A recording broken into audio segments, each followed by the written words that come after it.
বন্ধুরা, আপনাদের শুভেচ্ছা জানাচ্ছি, স্বাগতম জানাচ্ছি এবং শুভ সন্ধ্যা জানাচ্ছি আমাদের রিপ্রেজেন্টিং বাংলাদেশ বা উপস্থাপনায় বাংলাদেশ ফেসবুক লাইভ অনুষ্ঠানে।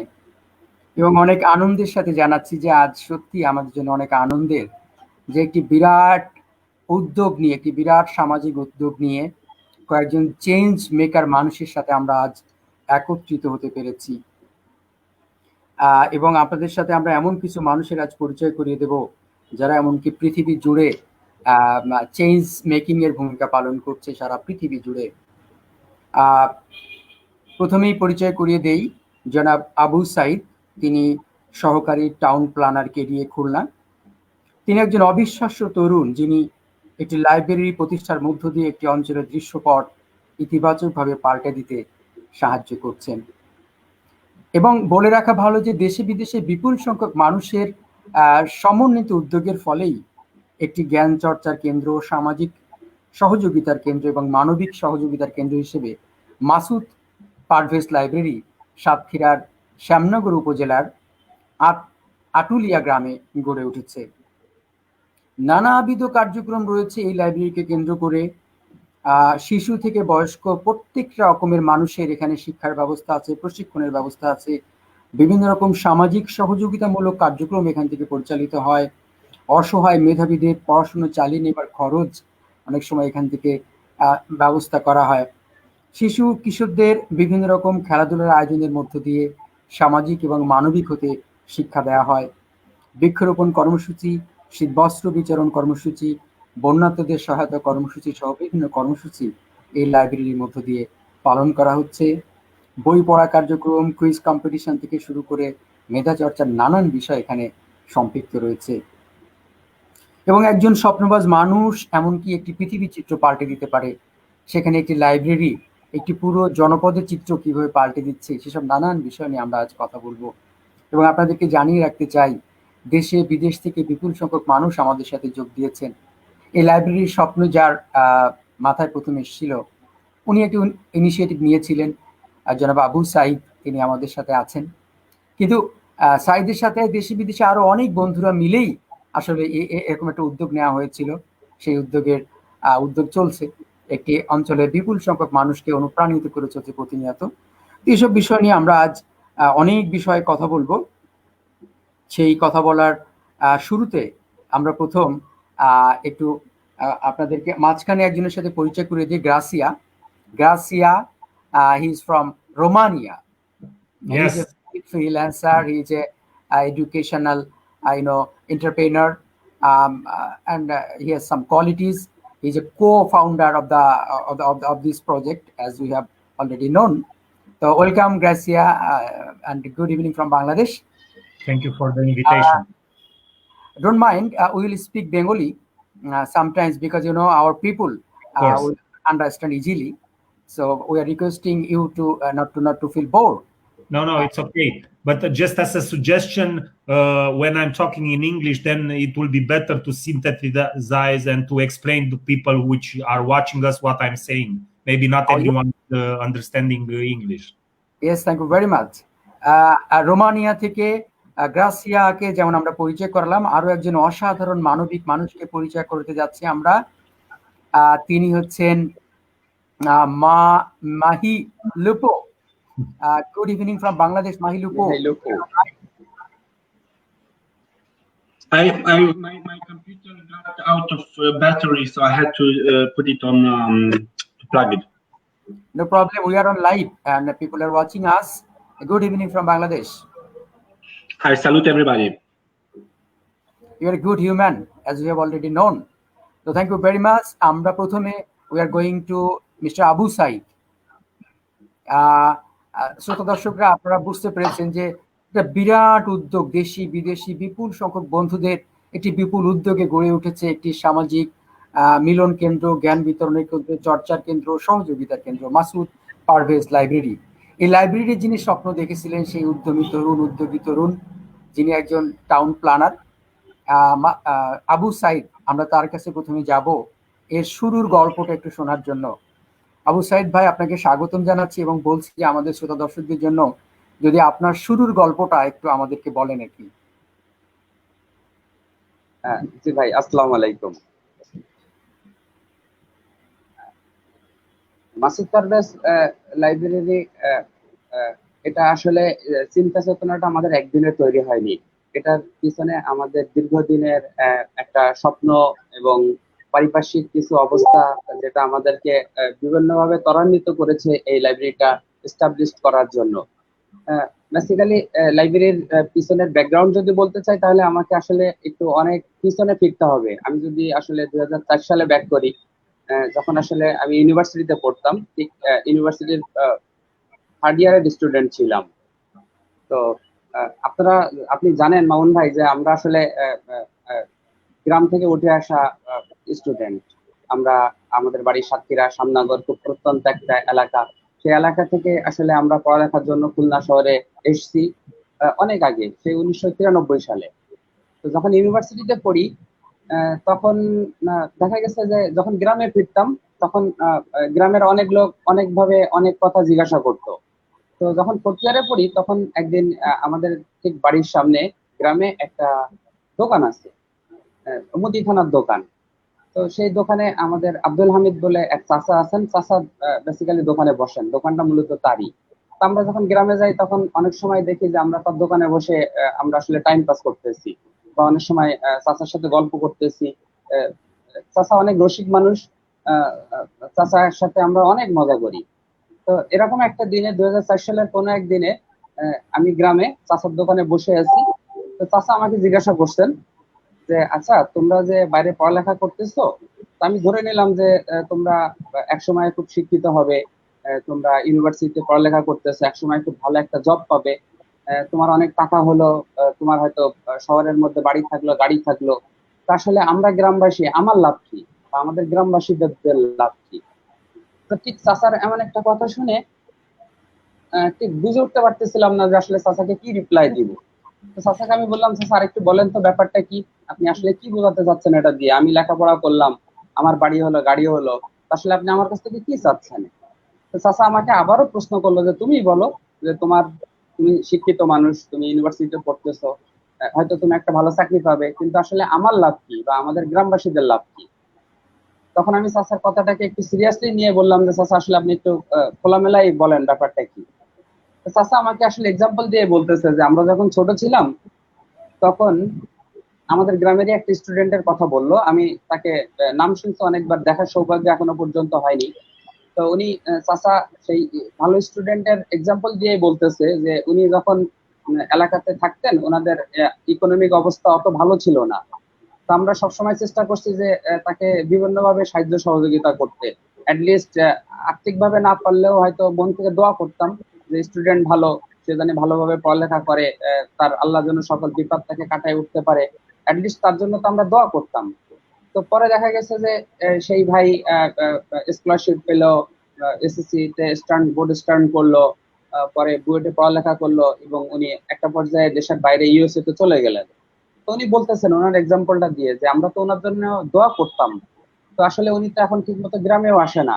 তো আমরা আসলে, উনি শিক্ষিত হয়েছে, তার আমেরিকাতে বাড়ি আছে, গাড়ি আছে, তা আসলে আমরা কি পেলাম? তখন চাচার কথাটা আসলে আমার আমার মনের ভিতরে একটা একটা ক্লিক করার মতো কাজ করছে, যে আসলে তো ঠিক, যে আমি যখন বাড়িতে যাই, বা যখন গ্রাম থেকে খুলনা শহরে পড়ালেখার জন্য আসি, তখন লাস্ট ওনার সাথে আমার দেখা হয়, এবং চাচাকে আসার সময় বলে আসি যে, চাচা গেলাম, দোয়া করো। তো চাচা কিন্তু বলে যে, হ্যাঁ যাও, ভালোভাবে থেকো, ভালোভাবে পড়ালেখা করো। আবার যখন গ্রামে ফিরি, তখন প্রথমে ওনার সাথে দেখা হয়। উনি কিন্তু ওনাকেই বলি যে, চাচা কেমন আছো? চাচা কিন্তু বলতেছে, হ্যাঁ ভালো আছি, তোমরা ভালো আছো? তো আমার কাছে তখন মনে হয়েছে যে, গ্রামের আমরা যারা বাইরে পড়ালেখা করি, তাদের কাছে হয়তো গ্রামের মানুষজন অনেক কিছু এক্সপেক্ট করে। হয়তো কেউ বলতেছে, কেউ বলতেছে না। তো আসলে তাদের ডিমান্ডটা কি? তো আমার তখন মাথার ভিতরে মনে হয়েছে যে, গ্রামবাসীর জন্য আমরা যারা বাইরে পড়ালেখা করতেছি, যদি কোনো সময় এস্টাবলিশড হতে পারি, তাহলে হয়তো আমার চেষ্টা থাকবে গ্রামের মানুষের জন্য কিছু একটা করার। তো এভাবে আসলে ইউনিভার্সিটি পাশ করে গেলাম। এরপরে দেখা গেছে যে 2008 সালে আমি আমার কাজিন, যার নামে মাসুদ পারভেজ লাইব্রেরি, মাসুদ পারভেজকে আমি 2008 সালে আমরা হারাই ফেলি। সে আসলে মারা যান কোনো একটা, যাই হোক, সে আসলে আমাদের ছেড়ে চলে যান। তো একদিন তার মা আমাকে বলতেছে যে, মাসুদ, মাসুদ তখন ইউনিভার্সিটি অ্যাডমিশন টেস্ট দিচ্ছে এরকম একটা সময়। তখন আমাকে উনি আমাকে জিজ্ঞাসা করছে যে মাসুদের বইগুলা কি করব। আমি চাচিকে বললাম যে বইগুলা রাখেন, একজনকে দিয়ে দেন, কোন একটা স্টুডেন্টকে দিয়ে দেন। তখন চাচি আমাকে বলছে যে আমি তো আসলে তেমন কাউকে দেখছি না যে বইগুলো আমি তাকে দিতে পারি। তো তখন আমার মনের ভিতরে আরেকটা হিট করলো যে চাচি বইগুলা দেবেন, ওনার এই বইয়ের সাথে অনেক ইমোশন জড়িত আছে। তো উনি আসলে এমন কাউকে বইটা দিতে চান যে আসলে বইটার প্রপার ইউজটা করতে পারে। তো আমি বললাম যে আচ্ছা ঠিক আছে, আপনার কাছে রাখেন। এরপরে 2010 সালে যখন আমি ইউরোপিয়ান কমিশনের স্কলারশিপ নিয়ে ইতালিতে পড়ালেখা করতে যাব, তখন একদিন সকালে আমি বিদেশে যাওয়ার ঠিক আগ মুহূর্তে আমি গ্রামে গেছি, যে গ্রাম থেকে বিদায় নিয়ে এখন চলে যাব। আমি সকালে ঘুমায় আছি, আমার গ্রামের এক দাদি সম্পর্কের হয়, উনি আসছেন। উনি অনেকক্ষণ আমার জন্য অপেক্ষা করছে।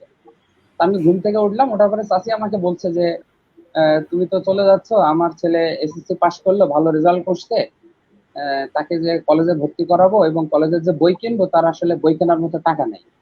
আমি চাচিকে বললাম যে তার বই কিনতে কত টাকা লাগবে।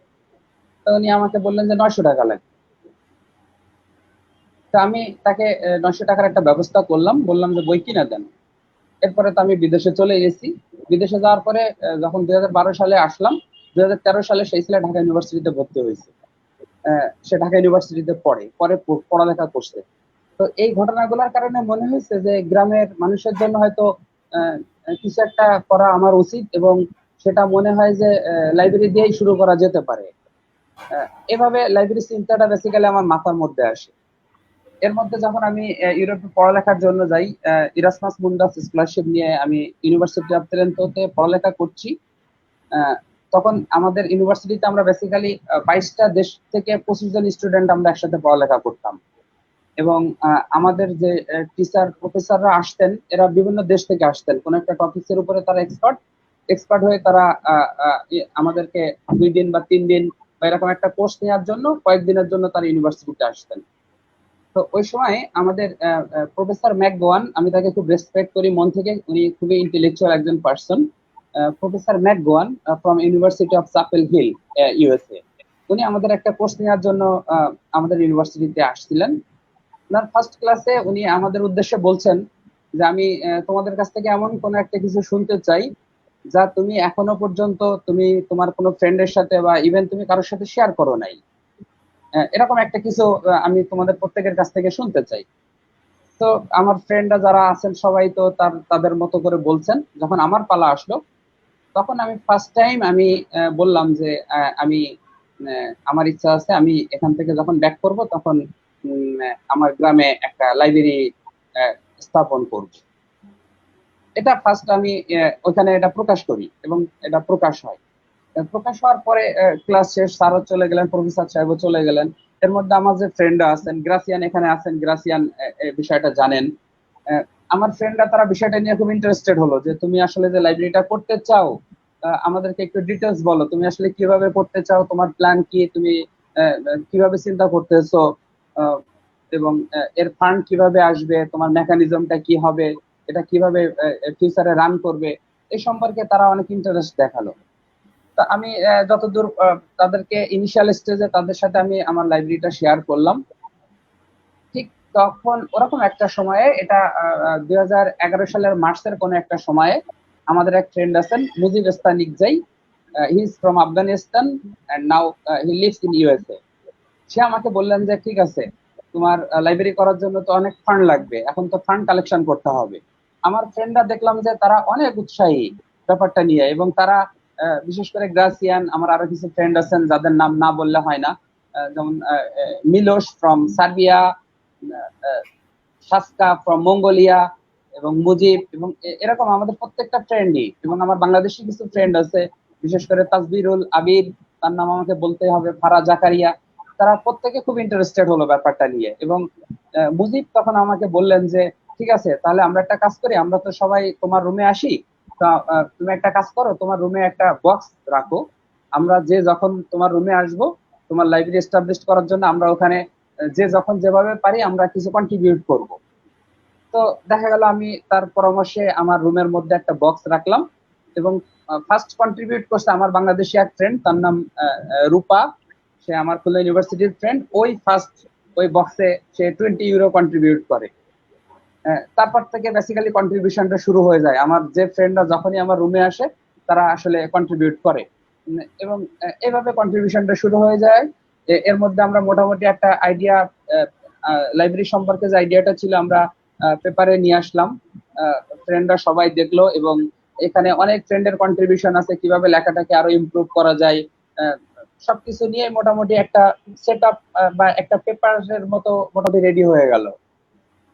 এভাবে আমরা ফান্ড কালেকশন শুরু করলাম বেসিক্যালি। এভাবে 2012 সাল পর্যন্ত আমাদের যেমন আমাদের যে ছিল আমাদের, এর মধ্যে আমরা 2012 সালে যখন আমাদের গ্রাজুয়েশন সেরিমনি হয়, তখন গ্রাজুয়েশন সেরিমনিতে হঠাৎ করে যখন আমাদের এক ফ্রেন্ড আমাকে রিকোয়েস্ট করলো যে গ্রাজুয়েশন সেরিমনিতে কিছু একটা বলার জন্য। তো আমার ফ্রেন্ডরা তো সবাই জানতেন যে আসলে আমরা লাইব্রেরিটা করতেছি এবং ফ্রেন্ডদের কন্ট্রিবিউশনে লাইব্রেরিটা শুরু হতে যাচ্ছে। তো ও যখন আসলে আমাকে কিছু বলার জন্য বললেন, আমার তো আসলে প্রিপারেশন ছিল না। তা আমি যখন বক্তৃতা দেওয়া শুরু করলাম তখন আমি আসলে ইনস্ট্যান্ট আমার স্পিচটা হলো যে স্পিচটা অনেকটা এরকম ছিল যে আমি আসলে এমন একটা জায়গা থেকে উঠে আসছি। আমি আমার গ্রামের কিছু দৃশ্যপট তাদের কাছে ব্যাখ্যা করলাম, যেমন 1988 সালের বন্যার কথা আমার এখনো মনে পড়ে, যখন আমি প্রাইমারি স্কুলে পড়ি। তো আমি ওই এক্সাম্পলটা দিয়েই বললাম যে আমি এমন একটা জায়গা থেকে উঠে আসছি, সে জায়গার কথা যদি আমি এখন মনে করি তাহলে আমি দেখি যে আমি যখন প্রাইমারি স্কুলে পড়তে যেতাম তখন আমার কাছে দুইটা প্যান্ট থাকতো। একটা প্যান্ট নদী পার হয়ে যেতাম, নদী মানে খাল। তখন 88 সালের বন্যার পরে যখন আসলে খালগুলোতে যে পুলগুলো ছিল, শাখাগুলো ছিল, সব ডিস্ট্রয় হয়ে যায় এবং দীর্ঘদিন ধরে রোড নেটওয়ার্ক অনেক খারাপ ছিল। আমরা তো প্রাইমারি স্কুলে পড়তাম, খুব বাচ্চা মানুষ, স্কুলে যাওয়ার পথে হয়তো ওই খাল পারানো লাগতো আমাদের, বা অনেক সময় আমরা খালের পাড়ে অপেক্ষা করতাম যে বয়স্ক কেউ একজন আসবে, তার কাঁধে উঠে হয়তো আমরা খালটা পার হবো। এরকম একটা সিচুয়েশন আমার গেছে। তা আমি ওই বক্তৃতাতে আমি আমার এই গ্রামের দৃশ্যের কথাটা বলি এবং বলি যে আমি বিশ্বাস করি যে আমরা এখানে যারা লোকাল ডেভেলপমেন্ট করতে আসছি তারা সবাই এরকম একটা পরিবেশ থেকে উঠে আসছে, এবং আমরা এখানে আমরা যা শিখলাম, আমি বিশ্বাস করি যে এখান থেকে আমরা সবাই দেশে ফিরে যাওয়ার পরে আমরা নিজ নিজ অবস্থান থেকে আমরা লোকাল ডেভেলপমেন্টের সাথে ইনভলভ হব। এবং আমার ইচ্ছা আছে আমি আমার গ্রামে ফিরে যেয়ে এই লাইব্রেরির, যেটা আমরা 2011 সালে শুরু করেছি, সেই লাইব্রেরির কাজ শুরু করব। এভাবে আমি আমার দেশের জন্য, আমার এলাকার জন্য আমি লোকাল ডেভেলপমেন্টে ইনভলভ হব এবং মানুষের জন্য কাজ করার চেষ্টা করব। এবং আমি বিশ্বাস করি আমার যে ফ্রেন্ড এখানে লোকাল ডেভেলপমেন্ট করতে আসছে সবাই তার নিজ নিজ দেশে ফিরে যেয়ে তার অবস্থান থেকে তার দেশের জন্য কাজ করবে। এটা ছিল ওইখানের স্পিচ। তারপরে ওখানের ইউনিভার্সিটি যে প্রফেসর ছিলেন, আমি বিশেষ করে তার নাম মনে করি, প্রফেসর ব্রুনো ডালাগো। আমাদের কোর্স কোঅর্ডিনেটর ছিলেন প্রফেসর স্টেফানো রসি, আমাদের হিলেন লিকাতা, আমি তাকে বিশেষভাবে স্মরণ করি। তারা আমাকে বিভিন্নভাবে উৎসাহিত করলেন এবং প্রফেসর ব্রুনো ডালাগো আমাকে বললেন যে তুমি দেশে যাওয়ার আগে আমার সাথে দেখা করে যাবে। তা আমি একদিন প্রফেসরের কাছে গেলাম, তিনিও আমাকে বললেন যে তোমাকে আমি দুইটা কাজ দিচ্ছি। একটা কাজ হচ্ছে তুমি তোমার দেশের সাথে, তোমার মিনিস্ট্রির সাথে আমাকে আমাদের ইউনিভার্সিটির একটা কোলাবোরেশন করাই দিবা। আমরা প্রত্যেক বছর তোমার দেশ থেকে আমরা 2 জন করে লোক নিতে চাই এই কোর্সে। আর সেকেন্ড কাজ হলো তুমি তোমার লাইব্রেরিটা করবে, আমরা দেখতে চাই যে তুমি এই কাজটা বাস্তবায়ন করতেছো। তো এই কথাগুলো আসলে আমাকে অনেকভাবে উৎসাহিত করে এবং আমি 2012-তে দেশে ফিরে আসি। 2012-র এপ্রিলে আমরা 2012-র মে মাসের 20 তারিখে আমরা যখন আমি ইউরোপ থেকে ফিরি, তখন আমার বন্ধু বান্ধবের যে কন্ট্রিবিউশনটা ছিল, এই কন্ট্রিবিউশনটার পরিমাণ ছিল 1,50,000 টাকার মতো, কাছাকাছি একটা ফিগার। এই ফিগার দিয়ে আমরা 2012 সালের মে মাসের 20 তারিখে স্থানীয় প্রাইমারি স্কুলের প্রধান শিক্ষককে দিয়ে আমরা লাইব্রেরির ভিত্তি প্রস্তর শুরু করি এবং তারপর থেকে কার্যক্রম শুরু হয়ে যায় লাইব্রেরি বাস্তবায়নের কাজ এবং বিশেষ করে বিল্ডিং এর কাজ।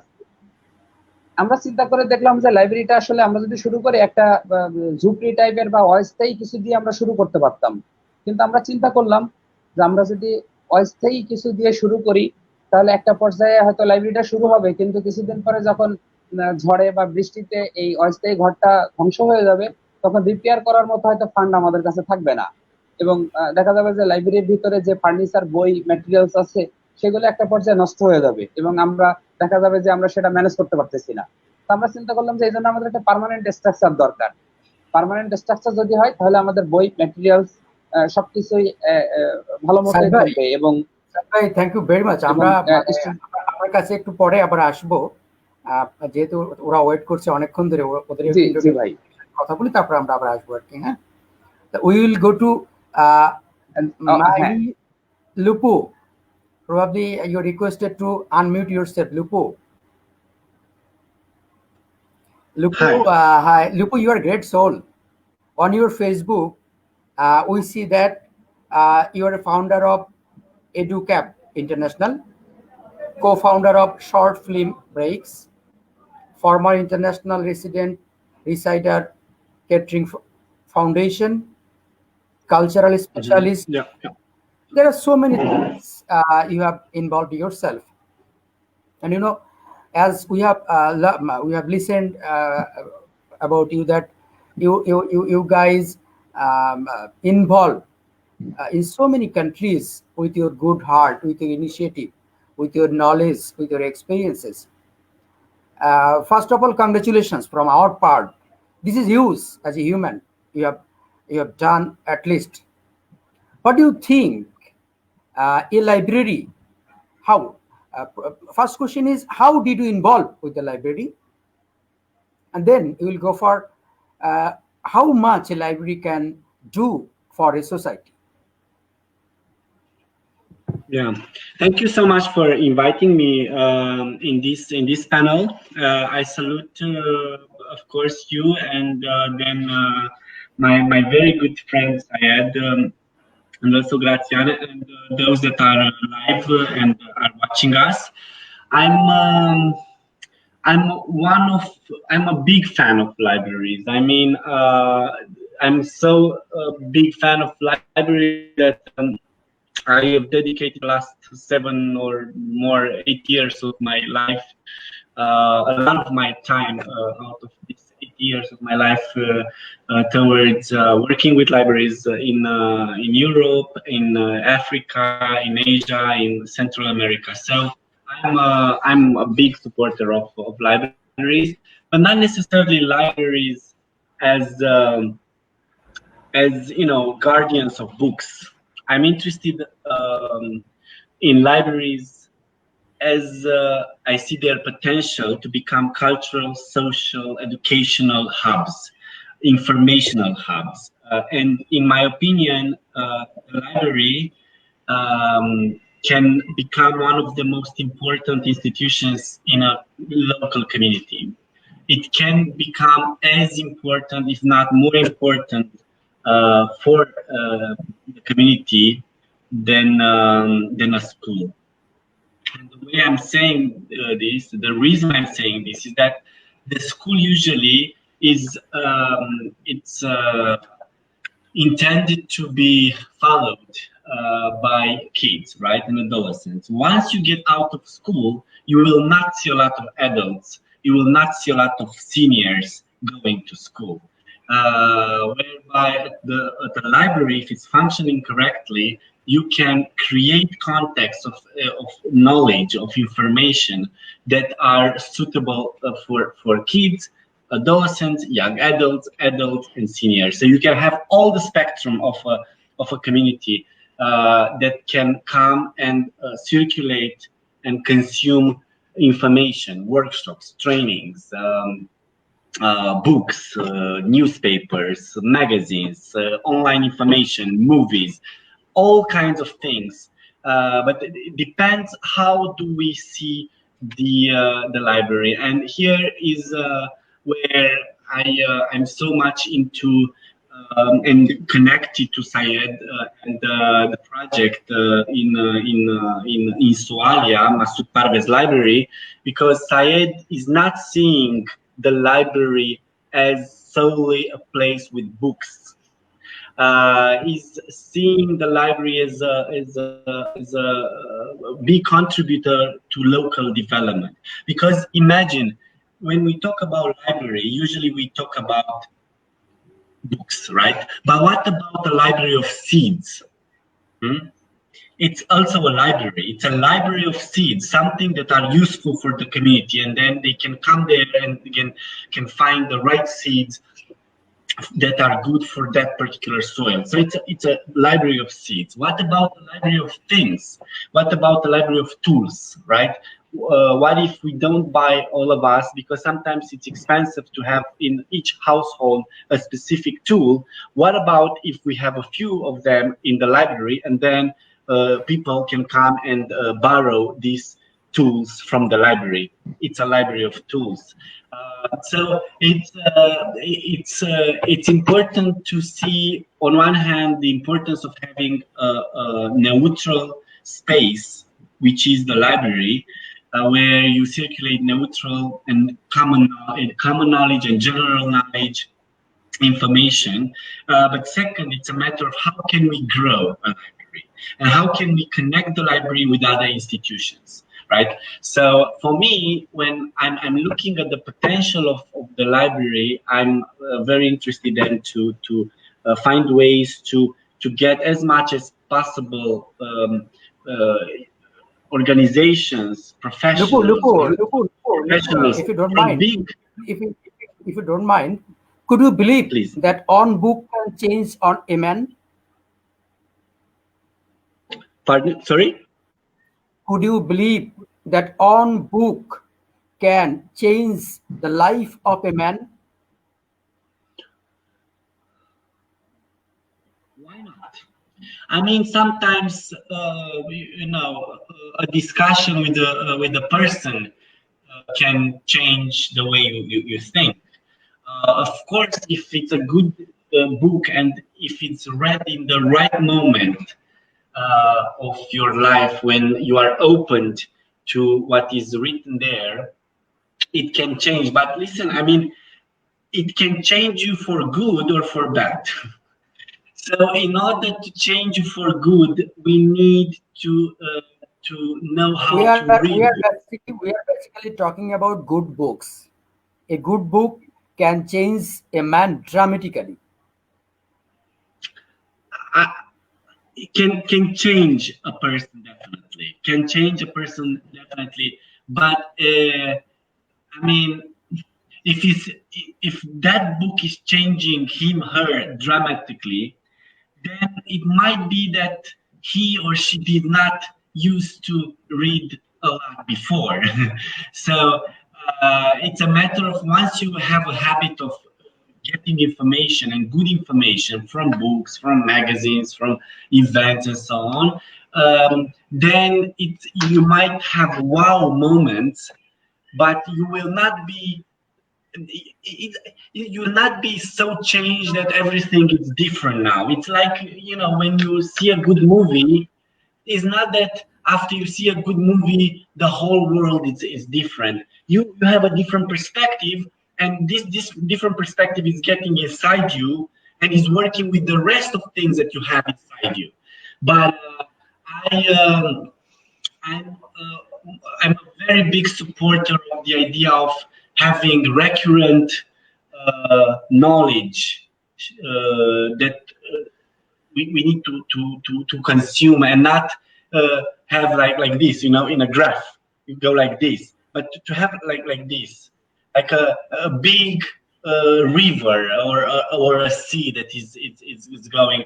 Otherwise, if we are so dramatically changed, it's a matter of what do we do with that thing that is so big that changes us. But yes, Mamoun, I think that it's important to read good books and to take the essential from the good books. But in order to take the essential, somebody in the back might need to help us to give us the path of how to read a good book. What can we take from a good book? How to take notes once we read something. We'll come to you later. Thank you very much. We'll go to Gracia. Gracia, as we have known about you, that you're a freelancer, you love to do something for the society. and so many things. What do you think basically? What is the function? How could a library can help to develop a community? What do you think? What is your thinking or experience? I think Syed did something for his community, and he did that with empathy for the young people. And actually, I'm sure that even if 5% of young people who are using that library is getting to the university or is going abroad, that's already a plus. And I think the fact that Syed was wanted to give something back for the place where he grew up. It's another. Let me reformulate. It's. I mean, if everybody, all of us will have this type of approach and will be involved in the community where we were born, then for sure the world will be a better place. Great thinking. It is our duty to make our world is a better place rather than we have got it, isn't it? Yeah, of course, and that's why my involvement in a project so far away from my country and from Romania, and I was emotionally touched by the implication of Syed regarding his willingness to change something in his community. I think a library could be more than a place where you can read books. If you go in northern countries and see what type of libraries they have there, I mean, you want to spend it all the time in that type of libraries. I've been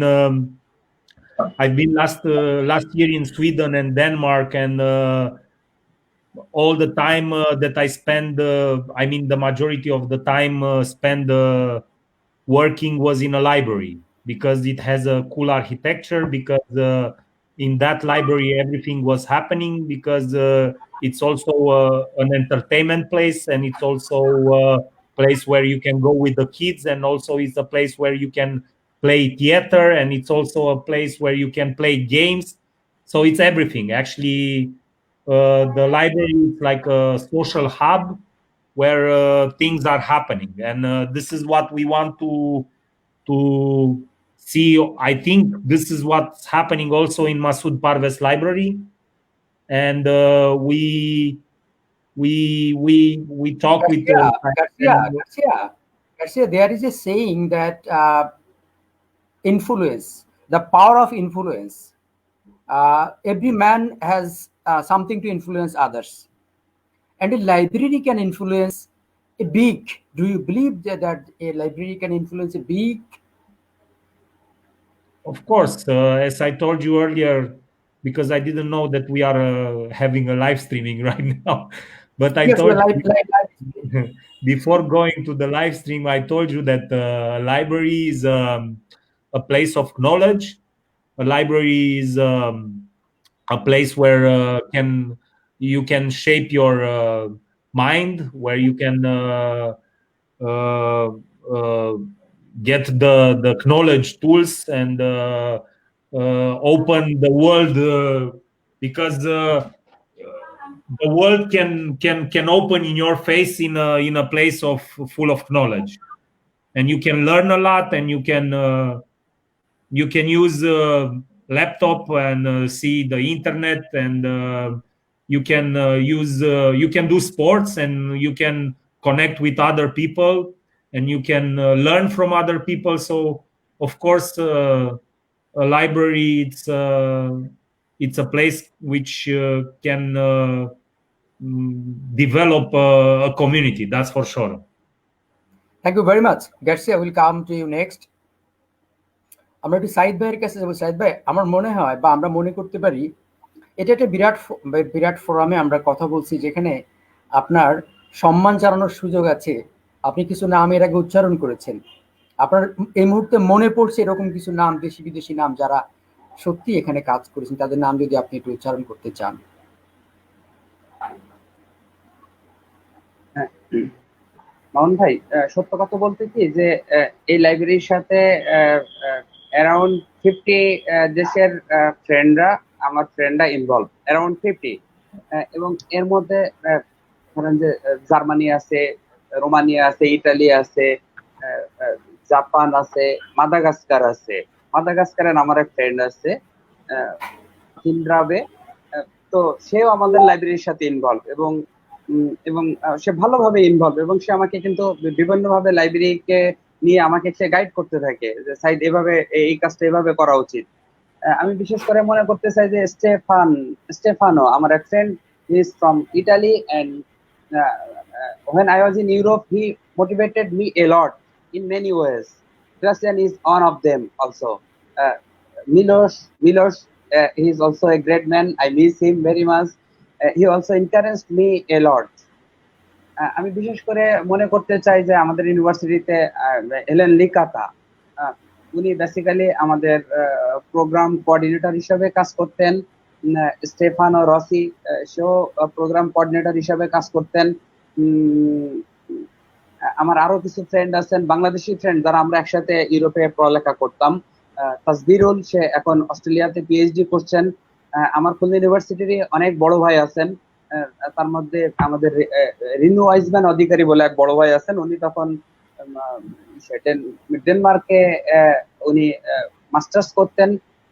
তো তখন আমরা তখন হাঙ্গেরিতে ছিলাম। করভিনাস university of বুদাপেস্টে আমাদের second semester ছিল। তো তখন ভাই আসছিলেন আমার ইউরোপে আমার ফ্রেন্ডদের সাথে, সে দেখা করতে, সে আমার সাথে 1 মাস সময় ছিলেন। কাজে সেও প্রথম থেকে এটার সাথে ইনভলভ ছিলেন। আমি আরো মনে করতে চাই আমার বাংলাদেশি ফ্রেন্ড ফারা, আমার তাজিকিস্তানের এক ফ্রেন্ড ছিলেন ফারানোজা, আমার লিথুয়েনিয়ান এক ফ্রেন্ড আছেন, সেও ছিলেন।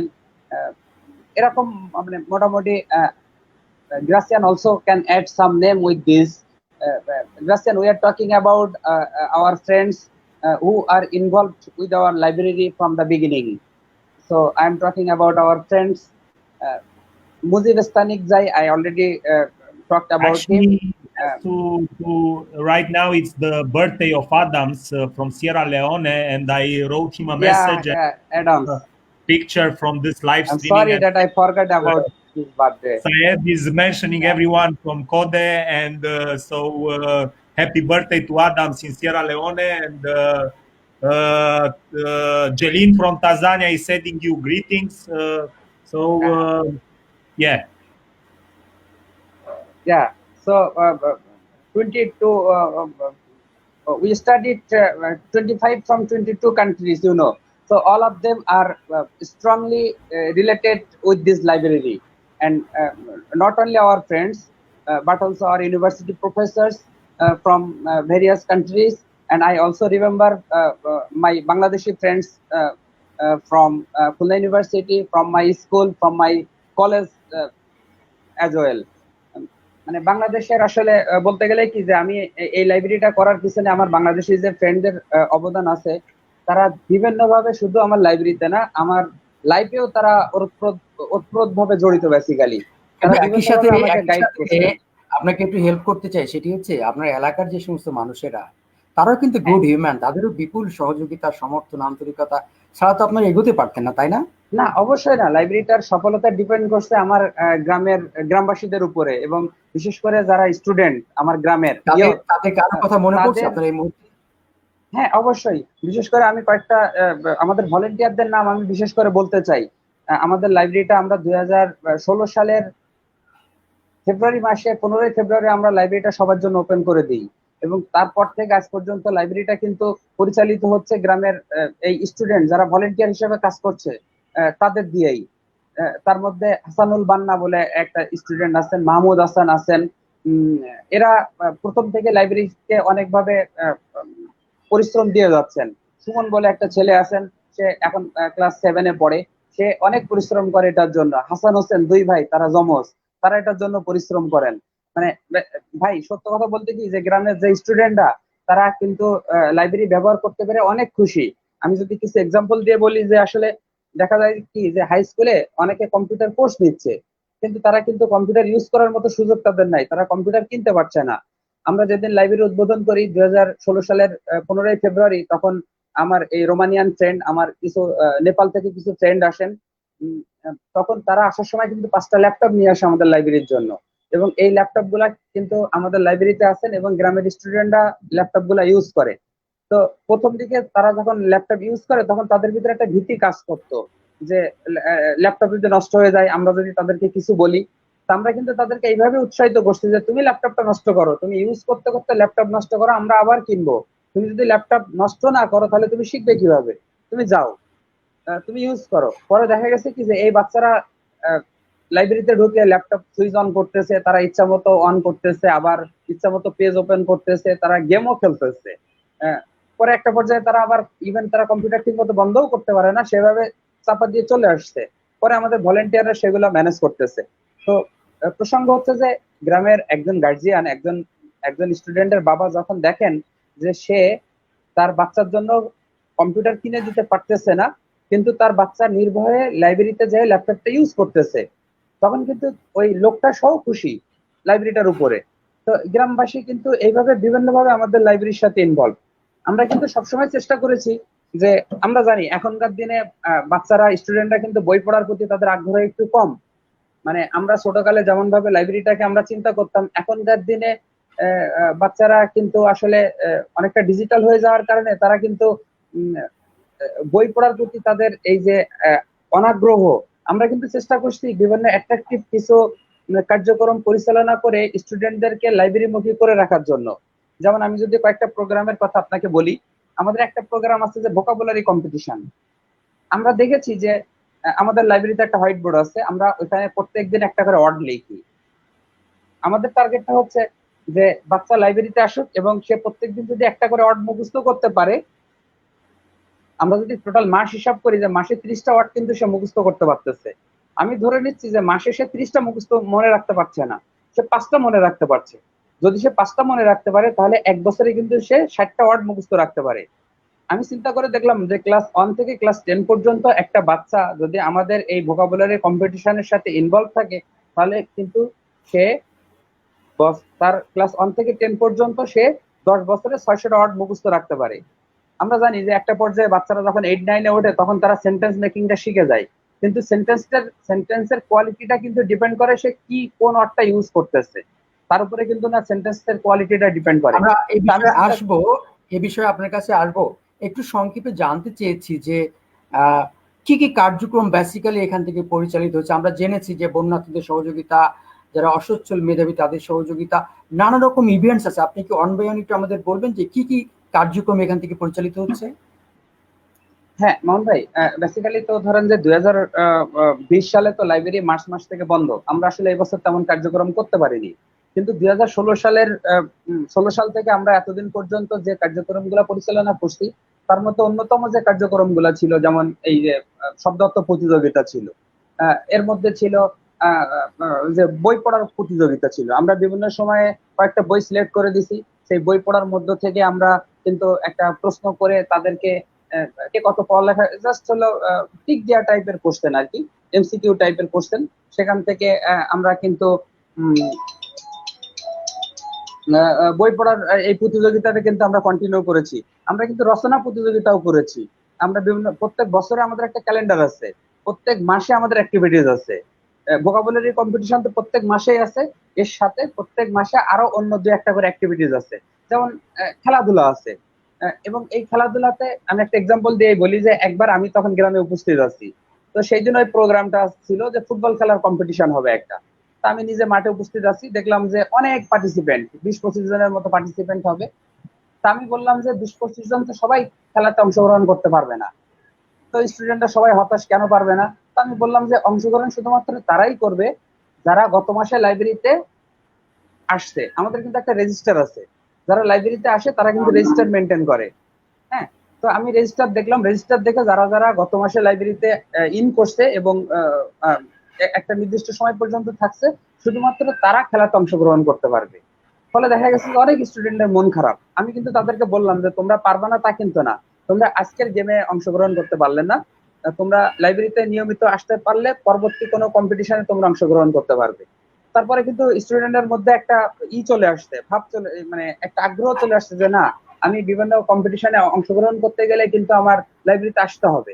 এবং আমি যে এই যে কম্পিটিশন বা এই যে বিভিন্ন অ্যাক্টিভিটিস এর কথা বলছি, এই প্রত্যেকটা অ্যাক্টিভিটিসে কিন্তু আমরা বিভিন্ন পুরস্কার দিয়ে থাকি, এবং এই পুরস্কারগুলো কিন্তু সব আমাদের ফ্রেন্ডদের কাছ থেকে আসে। এই পুরস্কারগুলা মানে তার কোনো মানে ক্যাটাগরি নাই, বিভিন্ন ক্যাটাগরির, কলম থেকে শুরু করে টি শার্টও হয়, ব্যাগও হয়, ক্যাপও হয়। তো এইভাবে আমরা বিভিন্ন পুরস্কারগুলো দিয়ে বাচ্চাদের আকৃষ্ট করে রাখি। আমরা এরপরে আমাদের যে যে কম্পিটিশন যেমন আছে, যেমন রিডিং কম্পিটিশনের কথা বললাম, আমরা কিন্তু উপস্থিত বক্তৃতাও করে থাকি। আমি একটা এক্সাম্পল দিয়েই বলি, আমার খুলনা ইউনিভার্সিটির প্রফেসর ডক্টর আশিকুর রহমান তুহিন, সে আমার খুব ক্লোজ ফ্রেন্ড, আমরা ইউনিভার্সিটিতে একসাথে পড়ালেখা করছি। তো তুহিন পোস্ট অফ করার জন্য জার্মানিতে যাবেন। তুহিন আমাকে বললেন যে আমি লাইব্রেরিতে আমার কাছে কিছু গিফট আছে, আমি এই গিফট গুলা দিতে চাই। তা আমি ওকে বললাম যে ঠিক আছে দে। তখন আমি বললাম যে তুই এই গিফট গুলা কিভাবে বাচ্চাদেরকে দিতে চাস? তো আমাকে বললো যে যে একটা উপস্থিত বক্তৃতা হবে, এই উপস্থিত বক্তৃতাতে ফার্স্ট সেকেন্ড থার্ড যারা হবে তাদেরকে আমি এই পুরস্কারটা দিতে চাই। তা আমরা কিন্তু এই উপস্থিত বক্তৃতা করলাম, যারা ফার্স্ট সেকেন্ড থার্ড হলো তাদেরকে কিন্তু এই পুরস্কারটা দিলাম। তো ওই পুরস্কারের মধ্যে ফার্স্ট যে পুরস্কারটা ছিল একটা ইউনিভার্সিটির ব্যাগ। এই ব্যাগটা ছিল খুলনা ইউনিভার্সিটির যে ফিফথ সমাবর্তন হলো, সমাবর্তনের একটা ব্যাগ। তো এই ব্যাগটা নিয়ে কিন্তু একটা বাচ্চা ব্যাগটা ঘাড়ে করে কিন্তু সে স্কুলে যাচ্ছে। ইভেন সে এখন খুলনা ইউনিভার্সিটি কি সেটাও সে বোঝে না, কিন্তু সে কিন্তু ক্লাস 6, 7 বা 8 এর স্টুডেন্ট হবে, সে কিন্তু খুলনা ইউনিভার্সিটির নামটা দেখতে পারতেছে। একটা নির্দিষ্ট পর্যায়ে সময় পরে কিন্তু সে এই ইউনিভার্সিটির কাজ কাম কি বা ইউনিভার্সিটিতে ভর্তি হতে গেলে কি করতে হবে তার কিন্তু মাথার ভিতরে এটা ঢুকে যাবে। আমি একটু দেখে যেতে চাই, এটা একটা বিরাট মোটিভেশন তার জন্য। এক্স্যাক্টলি একটা বিশাল মোটিভেশন। আপনি মিহাইয়ের কাছে একটা প্রশ্ন করতেছিলেন ভাই, যে আপনি প্রশ্নটা করতেছিলেন যে একটা বই কিভাবে একজন মানুষকে পরিবর্তন করতে পারে, এই রিলেটেড একটা প্রশ্ন করতেছিলেন। তো আমি এই প্রসঙ্গে একটু অ্যাড করে বলতে চাই এই প্রসঙ্গে যে আমাদের লাইব্রেরিতে কিন্তু ধরেন যে ভাই অনেক টাইপের বই আছে। এখানে মেডিকেল রিলেটেড বই আছে, এখানে ইঞ্জিনিয়ারিং রিলেটেড বই আছে, প্ল্যানিং রিলেটেড বই আছে, এখানে সায়েন্স, ইভেন ধর্মীয় রিলেটেড বইও আছে। তা আমরা কিন্তু জানি যে এই বই, সব বইগুলো বাচ্চাদের জন্য কাজের না। হ্যাঁ, কিন্তু আমি কিন্তু এটা বিশ্বাস করি যে বাচ্চাদের পড়ার দরকার নেই, তারা বইয়ের পৃষ্ঠাগুলো উল্টাক, পাতা উল্টাক। তো পাতা উল্টাইতে উল্টাইতে যদি একটা বাচ্চার মাথায় এখন একটা ছবি যদি তার মাথার ভিতরে ক্লিক করে, ইভেন সে ওই পৃষ্ঠা উল্টাতে যেয়ে যদি একটা ওয়ার্ড শেখে, আমরা কিন্তু মনে করি আমাদের লাইব্রেরির অ্যাচিভমেন্ট হলো এইটা, ওই বাচ্চাটা এই লাইব্রেরিতে এসে একটা ওয়ার্ড শিখতে পারছে। সরি,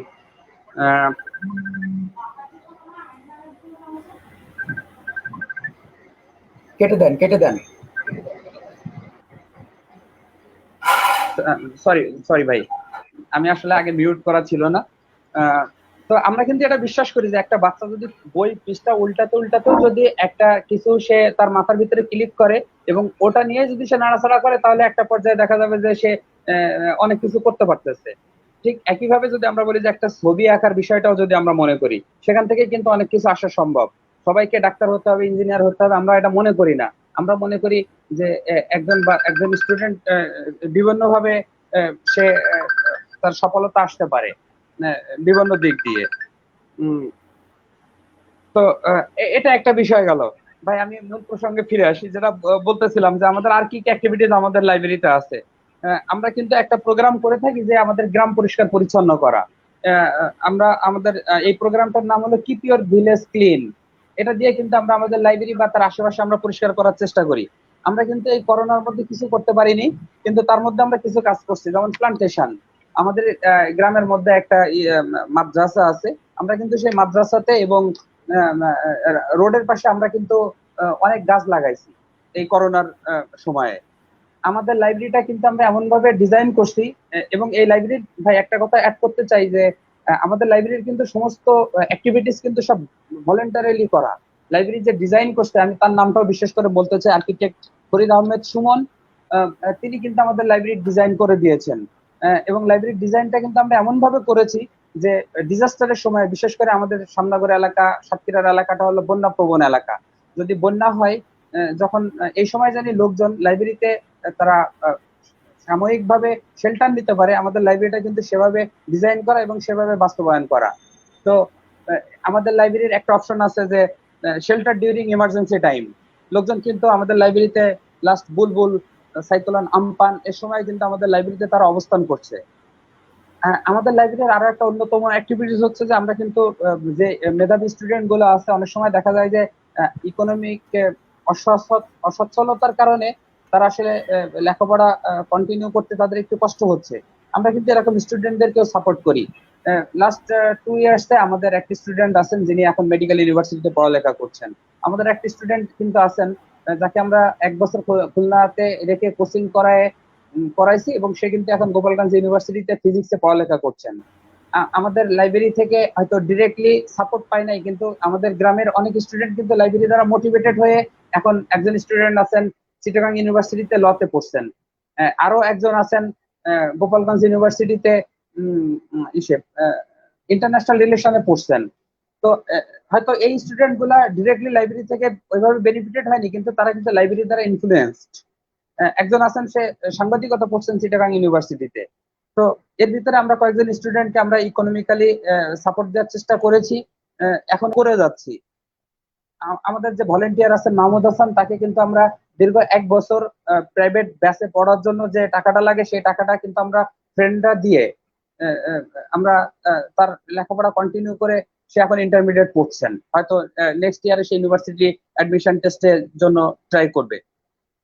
আমরা কিন্তু গ্রামের অন্যান্য যে স্টুডেন্ট গুলো আছেন যারা ভালো রেজাল্ট করছেন তাদেরকে কিন্তু আমরা উৎসাহিত করি বিভিন্ন ভাবে, তাদেরকে আমরা অ্যাকনলেজ করে তাদেরকে আমরা বিভিন্ন পুরস্কার দিয়ে লাইব্রেরিতে নিয়ে এসে তাদেরকে বিভিন্ন পুরস্কার দিয়ে তাদেরকে কিন্তু আমরা উৎসাহিত করি।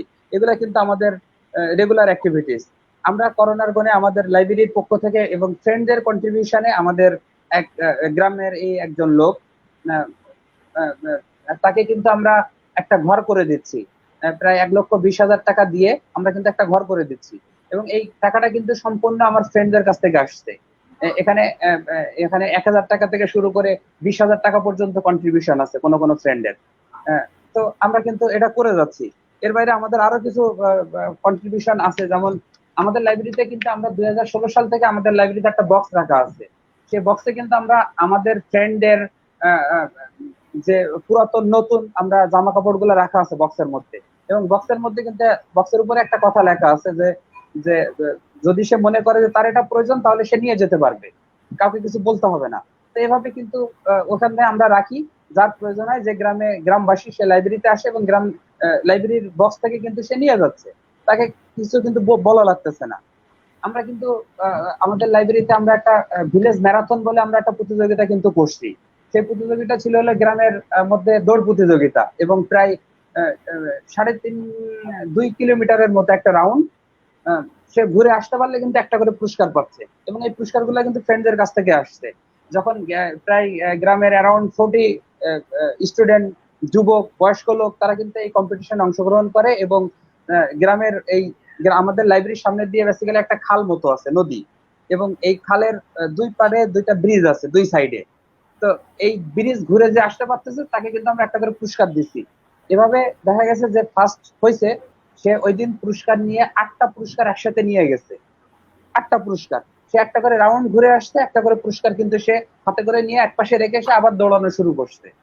তো এভাবে যখন সে একসাথে 8টা পুরস্কার নিয়ে সে যখন গেছে তখন তার ফিলিংসটা এরকম ছিল যে আমি লাইফে এরকম কোনো প্রতিযোগিতা অংশগ্রহণ করিনি, এত পুরস্কার একসাথে পাইনি, আমার খুবই ভালো লাগছে। এবং যখন এই গ্রামে 40 জন লোক একসাথে দৌড়াইছে তখন গ্রামের বয়স্ক নারী পুরুষ সবাই কিন্তু রাস্তায় নেমে আসছে যে কি ব্যাপার, এরা দৌড়াদৌড়ি কেন করতেছে। সেটা কিন্তু গ্রামের মধ্যে একটা সাড়া ফেলাইছে এবং তারা সবাই কিন্তু লাইব্রেরির পক্ষ থেকে এই প্রোগ্রামটা হচ্ছে, তারা এটা দেখে সবাই কিন্তু খুশি এবং পরবর্তীতে আমার এক্সপিরিয়েন্স হচ্ছে যে তারা অপেক্ষা করতেছে নেক্সট এই প্রোগ্রামটা কবে হবে। এবং আমি এমনও লোক দেখছি যারা এই কম্পিটিশনে অংশগ্রহণ করার জন্য তারা সকালে উঠে আরো 2-1 মাস আগে থেকে প্র্যাকটিস শুরু করছে দৌড়ানো। তো এটা কিন্তু আমরা আপনার কাছে আবার আসবো। Thank you very much. We are going to লুপু, মাহাই লুপু, you are requested to. Yes, thank you very much. You have so many qualities in your mind. You are a short film maker. You are a educational entrepreneur, a human resource management expert. Could you tell us something about human resource management?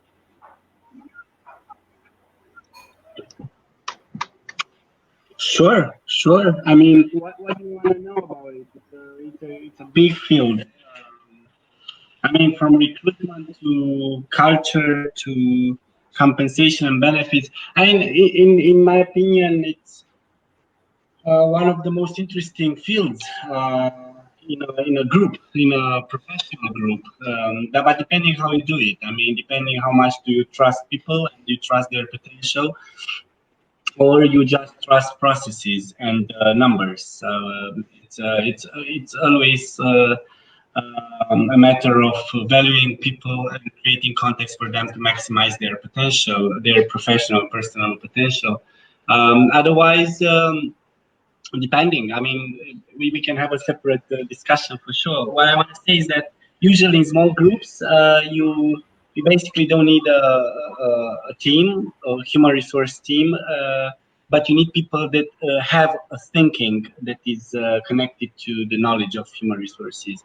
When you have bigger teams from I don't know, 50, 100 people onwards, then you definitely need somebody, at least somebody that is a professional in the field.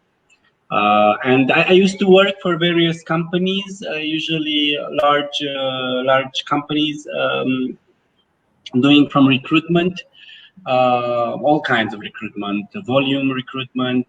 So you have to hire a lot of people in a short period of time, to managerial,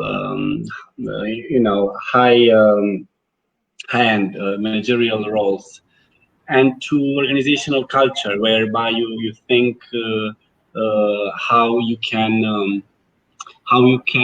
adjust the culture and nurture culture that is it's good for the company and for the business. To CSR programs that I've been building, and all of them that I've built are still on, even if I'm out of those companies. So it's pretty cool to know this. Lupu, do you believe that every human has the ability to flourish their potential? Yes, I'm a humanist. Of course, I 100% believe this. In the proper context, any person can flourish and can discover his her potential as a human being, as a professional, as a social being. Yeah, definitely. I have no doubt. That's why I'm using, I'm using my time and my expertise and my capabilities to create context whereby through libraries we can move knowledge from big communities to small communities, and this is what's happening in Masood Parvez library. I mean, the fact that you have a hub there, it's an enough reason to then have people coming and doing projects there. I mean, Said is bringing friends and friends of friends and people that he knows to do whatever they do, from computer classes to, I don't know, something else in that community through the library. So the library is an entrance point to the community. So here it is. You have an institution that is serving the community in this quest. I don't know, Lupu. I don't know views about human resource, but I believe every person could be a resource. Every man could be a resource by getting education. I bet, and by getting training as well. One person can be a resourceful person. If we are able to make any person can be a resourceful person, then the picture of the world, picture of the society has been changed dramatically, isn't it? I would say even more. I would say that using human resources is not a very good term. I would not use it, but everybody knows it and they are using it because humans are not individuals, are not resources, are assets. In a company, they are the most important assets because you do whatever you do, the processes, the product, everything you do through humans. Even if you use robots, at the end, it's somewhere there, it's somebody that programmed those robots, those machines. So I would say that we Lupu, should if you see the life of Jack Ma, he failed so many times in his life to get any attempt, but at the end he flourished his talent in a way that we could have believed that every people has the ability and opportunity to put up their talent like Jack Ma or someone. Do you believe it? Yeah, I think that failure is one of the most important things in growing. If we know how to manage failures, and of course, if we don't fail in the same place for 20 times, right? But then, if we look at the world where we use a lot of competitiveness, and then we don't want to fail at all, then you miss a lot of things because you always want to stay on a peak there, and you are always afraid to innovate. Why? Because you are afraid of going down again. What I was saying, being here, not here. Here it's up, right? So yeah, I believe that in order to be complete, you need to have a full range of experiences as anything, person, professional being, social being, academic being, and you need to see sides of yourself. In order to do that, you need to expose yourself and to let yourself be in either winning or losing. So yeah. Lupu, thank you for your thoughts. We will come to you next. We are going to Gracia. Gracia, you have a brilliant piece of mankind. You are a in fact, what should I say? You're a man who is doing the voluntary job. What do you think? How a human life can be successful? What are the things which a person can be a successful man in the world? What do you think about it? I think everyone is understanding success in his own way. I mean, for you, success is something else that it's for me. That's for sure. So I think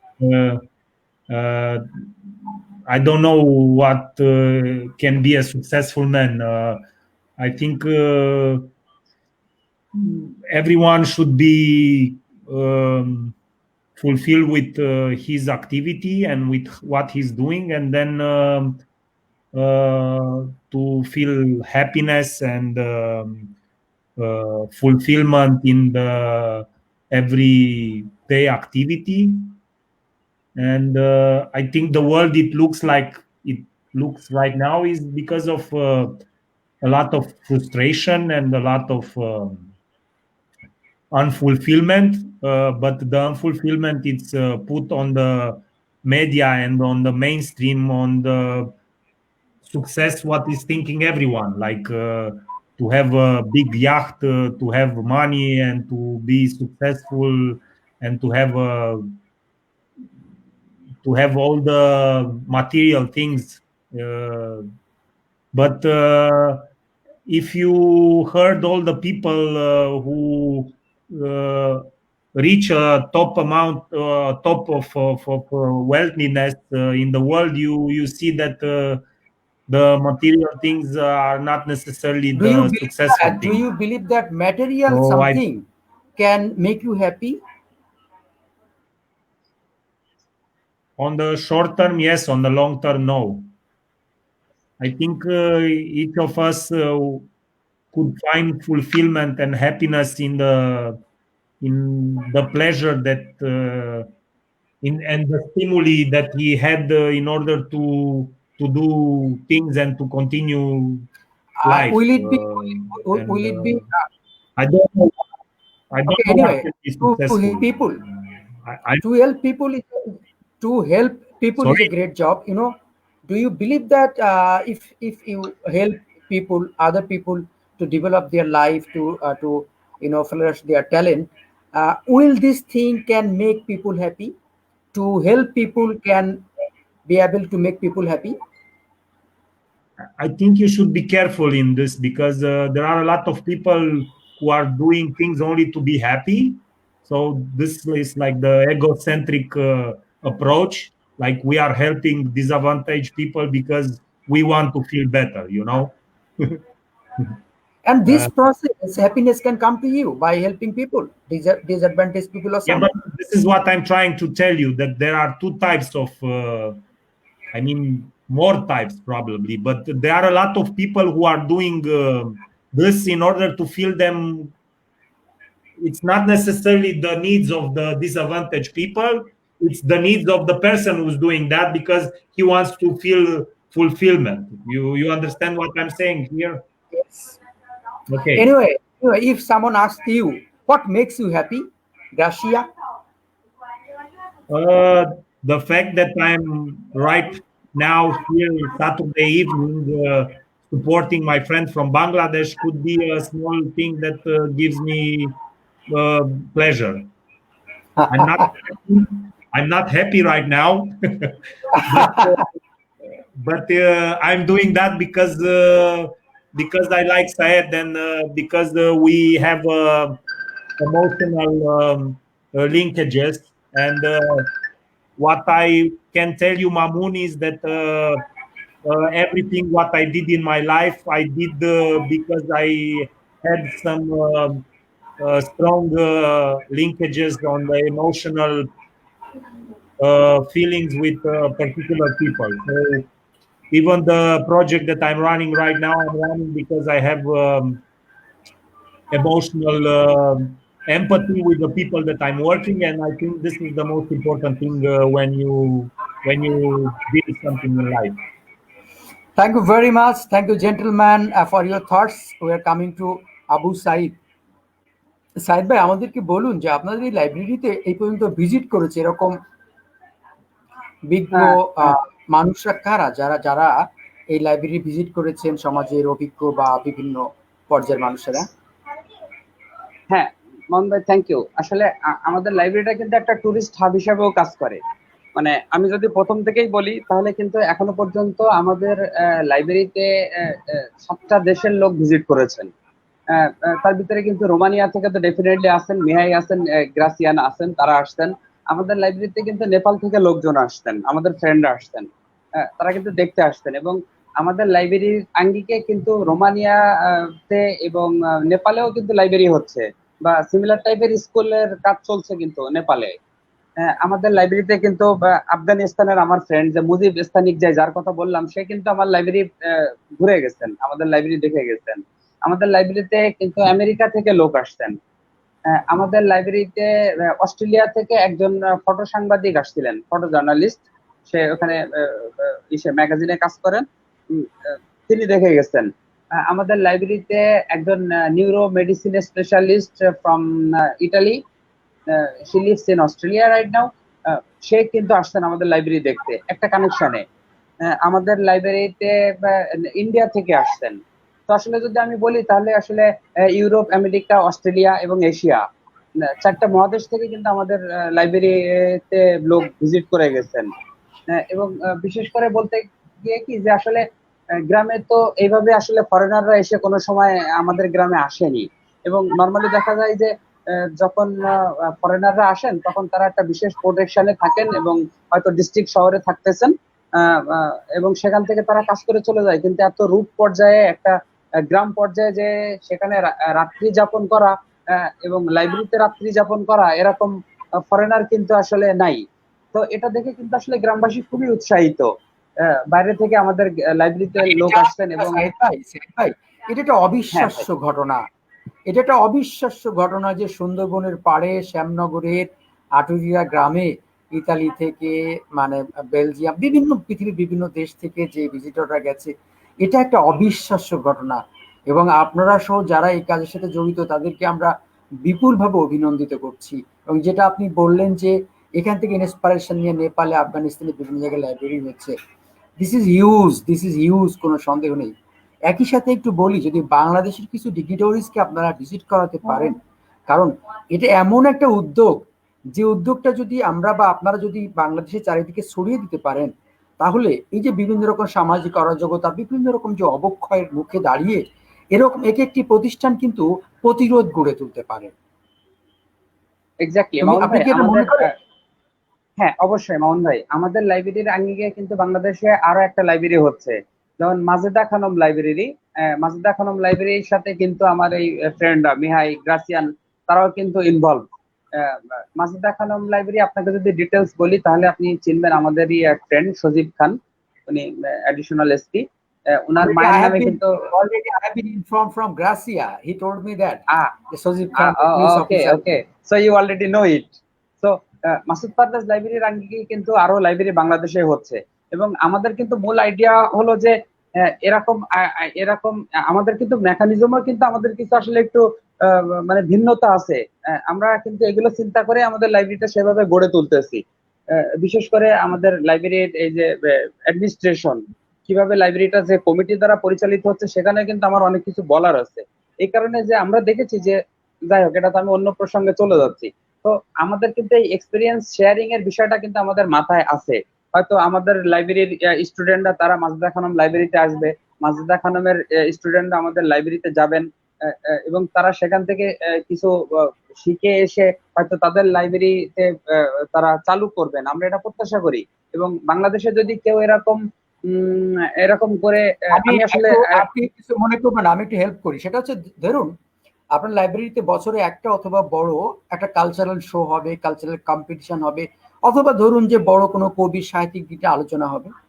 আপনি যদি বাইরে থেকে কিছু ডিগনিটরিজকে নিয়ে আসেন, তাহলে হবে কি, সেই মানুষগুলো যখন সেখানে ফিরে যাবে, তারা কিন্তু এই লাইব্রেরির গল্প করবে। হ্যাঁ, তো এটা এটা এটা ইটস এ মিডিয়া, যে আপনি যদি বিভিন্ন মানুষকে কানেক্ট করেন, অন্তত বছরে একটা অথবা বড় দুইটা প্রোগ্রাম যদি একটু জমজমাট ভাবে করা যায়, তাহলে হবে কি, সেটাকে কেন্দ্র করে একটা উৎসব হবে। বিভিন্ন জায়গা থেকে মানুষ আসবে, ডিগনিটরিজ, শিক্ষাবিদ, কবি, সাহিত্যিকরা আসবেন, তারা এটা নিয়ে কথা বলবেন, এটা নিয়ে লেখালেখি করবেন, যার ফলে হবে কি, এটা স্প্রেড আউট হবে আইডিয়াটা, এবং আইডিয়াটা সেল হবে। এক্স্যাক্টলি মামুন ভাই, আমাদের কিন্তু সেটা মাথায় আছে। যেমন এটা আসলে আরো সেই 2016 সালের কথাই বলতে হয়, তখনই আমাদের কিন্তু আইডিয়া ছিল যে রোমানিয়া থেকে বা বাইরে থেকেও আমাদের দেশে আমাদের লাইব্রেরি দেখতে তারা আসবে, নেপাল থেকে আসবে, আমরাও যাব। এই আইডিয়া কিন্তু আমাদের মাথায় আসে, কিন্তু আমাদের ব্যারিয়ারটা কিন্তু হচ্ছে বেসিক্যালি আমাদের ফান্ডিংটা। যেমন এখনো পর্যন্ত কিন্তু আমাদের লাইব্রেরির সমস্ত অ্যাক্টিভিটিস কিন্তু আমরা পরিচালনা করে থাকি আমাদের বন্ধু বান্ধব, দেশি বিদেশি বন্ধু বান্ধবের কন্ট্রিবিউশনে। সিনিয়র জুনিয়র, বড় ভাই, ছোট ভাই, সকলে মিলে, আমার কলিগ, আমার ইভেন আমার প্রতিষ্ঠান, আমি যে প্রতিষ্ঠানে চাকরি করি সেই প্রতিষ্ঠানের কিন্তু সিনিয়র স্যারেরাও আমার সাথে ইনভলভ আছে, বিভিন্নভাবে কিন্তু আমাকে কন্ট্রিবিউট করেছে তারা। আমি যে ইউনিভার্সিটিতে পড়ালেখা করেছি, ইউনিভার্সিটির টিচার আছেন আমার, মহসিন স্যার আছেন, তিনি কিন্তু 300 বই আমার লাইব্রেরিতে কন্ট্রিবিউট করেছে। তো আমাদের লাইব্রেরিতে কিন্তু যত কন্ট্রিবিউশন, এই গিফট থেকে শুরু করে সবকিছু কিন্তু কন্ট্রিবিউশনের মধ্যে দিয়ে আসে। আসলে দেখা যায় কি, যে এরকম একটা বিশাল একটা প্রোগ্রাম করতে গেলে কিন্তু আমাদের হিউজ একটা ফান্ডিং এর বিষয় আছে। তো এটা একটা গুরুত্বপূর্ণ একটা বিষয়, যে যে কনস্ট্রেইনটা যদি আমরা পার করতে পারি, ডেফিনেটলি হয়তো একদিন আমরা ডেফিনেটলি অনেক বড় আকারে আমরা এক্সপেরিয়েন্স শেয়ারিং প্রোগ্রাম আমরা ডেফিনেটলি করব। কারণ কি, এটা এই কারণে যে বাংলাদেশের প্রতিটা এলাকায় এরকম একটি লাইব্রেরি গড়ে উঠুক, এটা আমরা কেন চাই? এই যে বিপুল অবক্ষয়ের মধ্য দিয়ে আমাদের যুব সমাজ, তরুণ সমাজ চলে যাচ্ছে, এখান থেকে প্রতিরোধ গড়ে তুলবার জন্য এটি এমন একটি প্রতিষ্ঠান যেটি এটাকে প্রতিরোধ করতে পারে বলে আমরা বিশ্বাস করি। এবং আমরাও চাই যে আপনাদের এই প্রতিষ্ঠানের খবর বাংলাদেশের প্রত্যেকটা গ্রামে গ্রামে পৌঁছে যাক, এবং সেখানকার তরুণেরা অথবা যারা উদ্যোক্তা আছে অথবা সমাজের জন্য যদি কেউ কিছু কন্ট্রিবিউট করতে চায়, তাহলে কাম টু দ্য পয়েন্ট, আপনারা এরকম কিছু করুন, আমরা এই কথাটাই বলতে চাই। এক্স্যাক্টলি ভাই, আমরা কিন্তু সেভাবে আগাচ্ছি। আমাদের প্রত্যেকটা অ্যাক্টিভিটিস, ইভেন আমি এক্সাম্পল দিয়ে বলি, আমাদের যেমন লাইব্রেরিতে যে আমরা বইগুলো রাখছি, আমাদের প্রত্যেকটা বই কিন্তু সিলেক্টেড বই।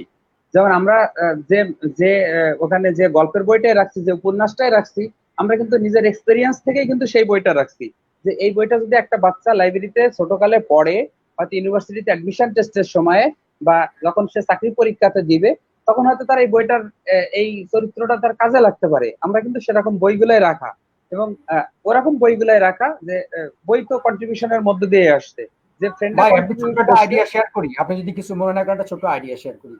সেটা হচ্ছে, জি আমি ভাই। জানি না এখানে কি হচ্ছে, এই লাইব্রেরিকে কেন্দ্র করে যদি একটা বয়স্ক শিক্ষা কেন্দ্র তৈরি করা যায়, ফর এক্সাম্পল ধরেন যে আপনার লাইব্রেরিতে কিন্তু একটা পাবলিক লাইব্রেরির চরিত্র হচ্ছে স্বাস্থ্য বিষয়ক বই থাকবে, কৃষি বিষয়ক বই থাকবে, ধর্ম বিষয়ক বই থাকবে, সাহিত্য থাকবে, ইতিহাস থাকবে, সব বিষয়ে থাকতে হবে।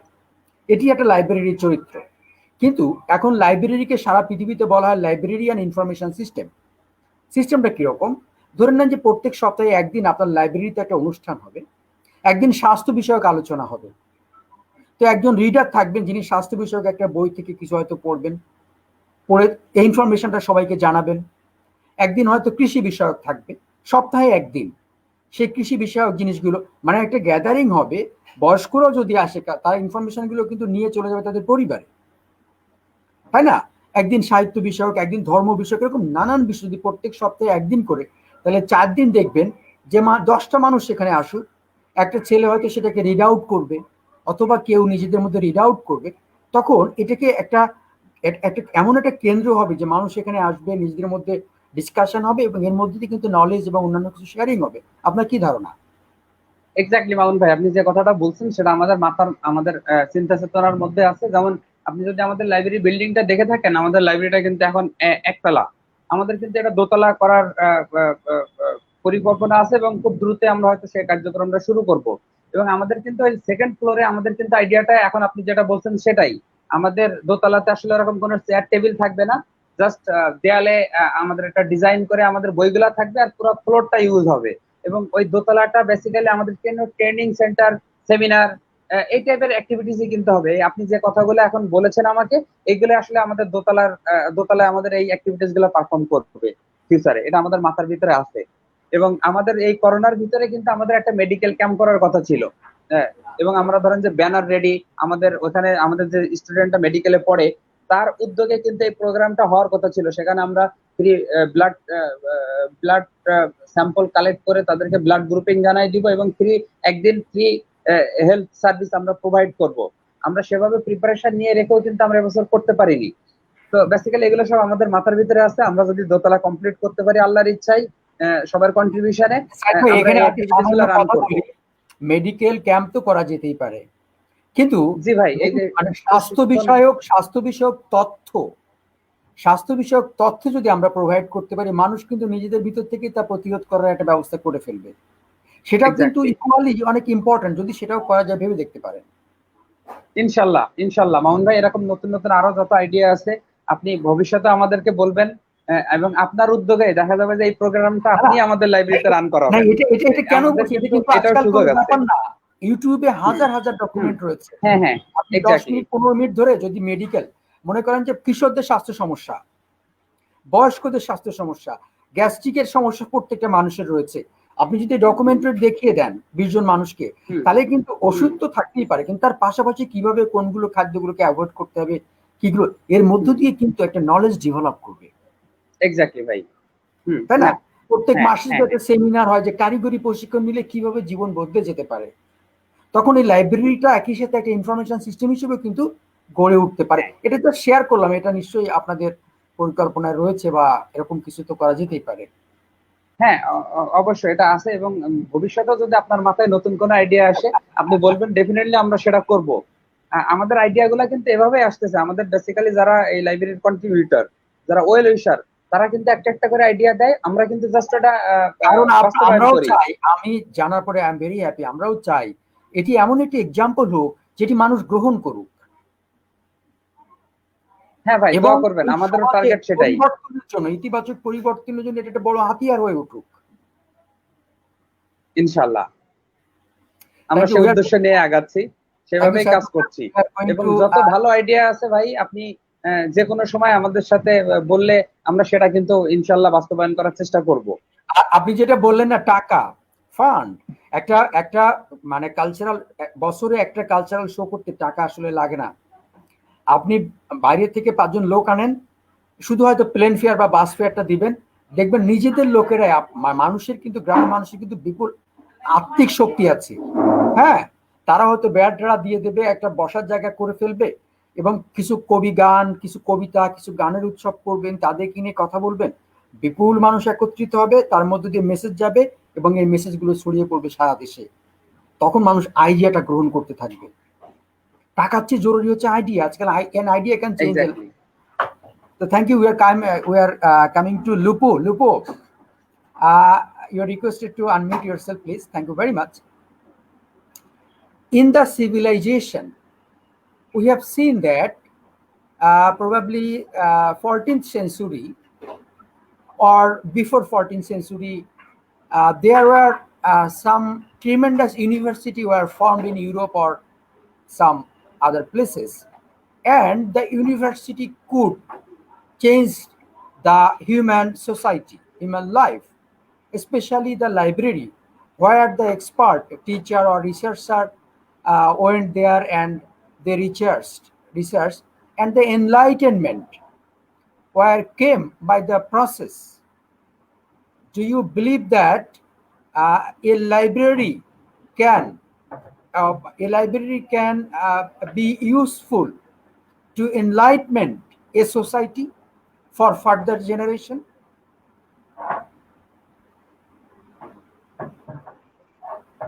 Sure. But Mamoon, I mean, depending how do we equip a library for that. A library can hold the ancient texts. The library can hold the Middle Ages and Enlightenment knowledge from books and so on. Literature and so on, the science from the 17th, 18th, 19th, 20th century. The art and everything in there. But one is that it cannot do it alone. For sure. It needs to be, because libraries are part of what we call, and we talked about, and we talk about it in EduCab. It's part of the social infrastructure of a country, of a region, of a community. So the library cannot do it alone. The library needs to be in an ecosystem of knowledge, of sharing knowledge.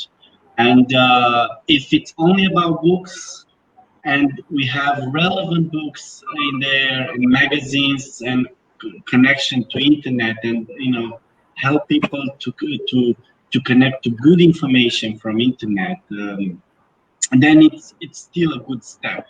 But the way I see the library of the present and of the future, it's much more, and whereby these things that we've talked about are only a small percentage, important percentage, but a small percentage from what a library can do. Once again, knowledge, it's about a lot of things, not only things from the manuscripts, but if we lose the knowledge from the manuscripts, from the old books, and we think that we all the time reinvent the wheel in terms of knowledge and things that were said, I mean, if we forget about what Socrates and Aristotle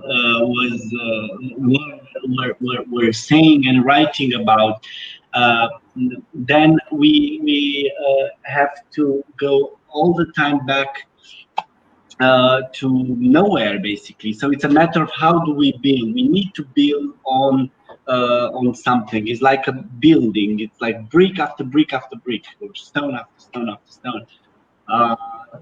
So yeah, the whatever we do, we need to create a continuum through the libraries, through other institutions, or together, libraries and other institutions. But whatever we do, we need to maintain this continuum of knowledge from the past, present, to future. It's crucial for civilization like ours that is it's young. I mean, look at how young we are. A few thousand years of history that we know about, with traces in terms of in caves, Thank you, in Lupu. the Thank you. papyrus and I'm stuff. having a consideration. For example, Lupu, I'm going to you again. Suppose you have a good sleep on night, and you have a dream. You are having a dream where someone is saying you that 3 of your dreams will come true. If you tell her 3 of your dreams which will come true, then what will you tell her regarding 3 of your dreams? So if I understand correctly, if I have if I will tell that those 3 dreams, they will come true, right? Yes. 3 dreams. I'm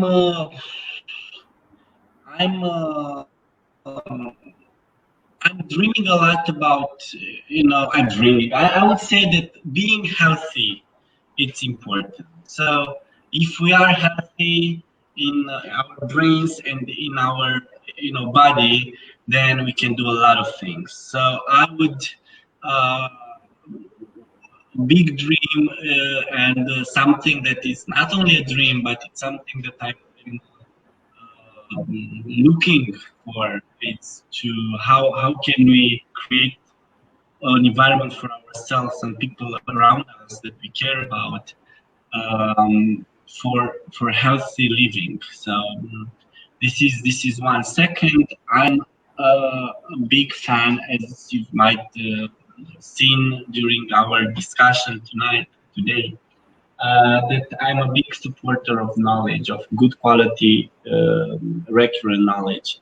I am interested in finding ways of getting more and more people exposed to good quality recurrent knowledge, good information, people that can think with their own heads and think critically.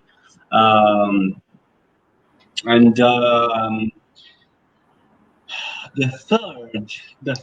third, collaboration.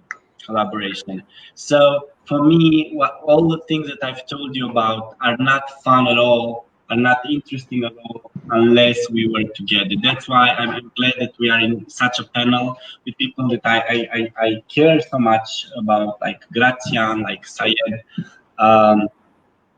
because I know them for a long time, and they are family to me. And for me, it's important because whatever I do, I'm trying to do with people, among people, and with people that are, having values and healthy values there, principles of life.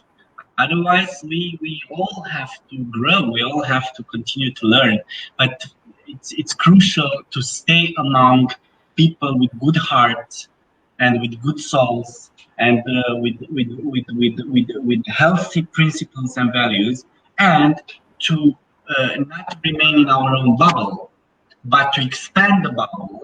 It's that saying, if you have more, make a bigger table. Not, it's that thing. So I think that those will be the three dreams.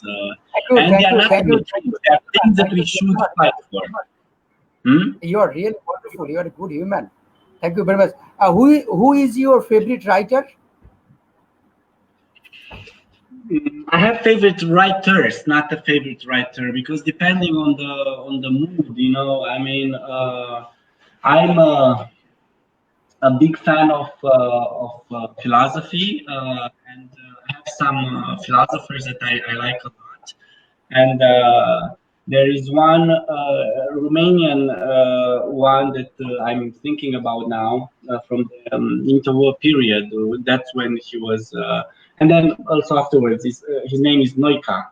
And this guy said at a certain moment that you never know who gives and who receives. And at the base of the EduCap program, because you've mentioned it, Mamoun, it's this. If you look at the logo, there are two hands, and one it's a small hand, one it's a big hand. But the thing is that you never know if you are the one with a big hand or with a small hand, because it might be that a community where you go, it's giving you more than you think you give. So it's this.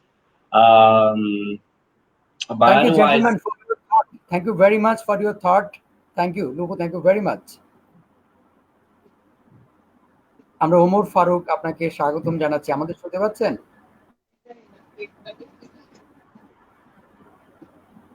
Omar Faruk আমাদের শুনতে পাচ্ছেন? জি হ্যাঁ শুনতে পাচ্ছি। হ্যাঁ শুনতে পাচ্ছি। আমাদের সাথে যোগ দেওয়ার জন্য ধন্যবাদ। We are going to Gracia. Gracia, you are requested to unmute, please. Yes. Thank you very much. You know, if someone says you that 3 of your dream have come true, someone will be able to make true 3 of your dreams. Then what will you tell about regarding 3 of your dreams? Could you be more specific one more time? No and problem. more fluent, please? I'm telling that 3 of your dreams will be fulfilled by the grace of some sort of power. Then what will you tell regarding 3 of your dreams?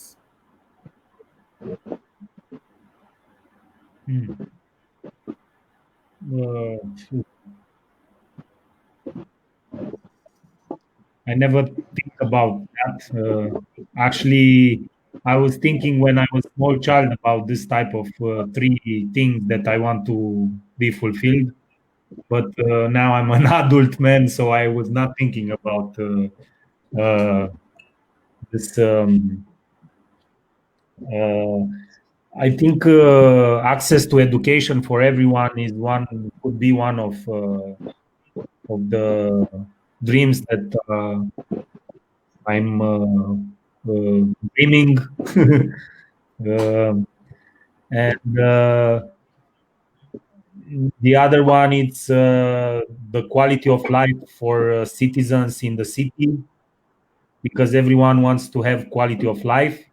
And when you say quality of life, that means a lot of things. So that's why I put everything under this concept.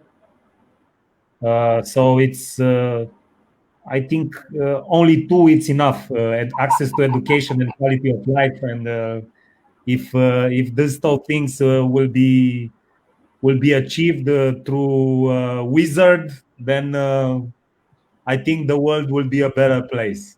Yes, you're fantastic. Do you love traveling? Yes, of course. I had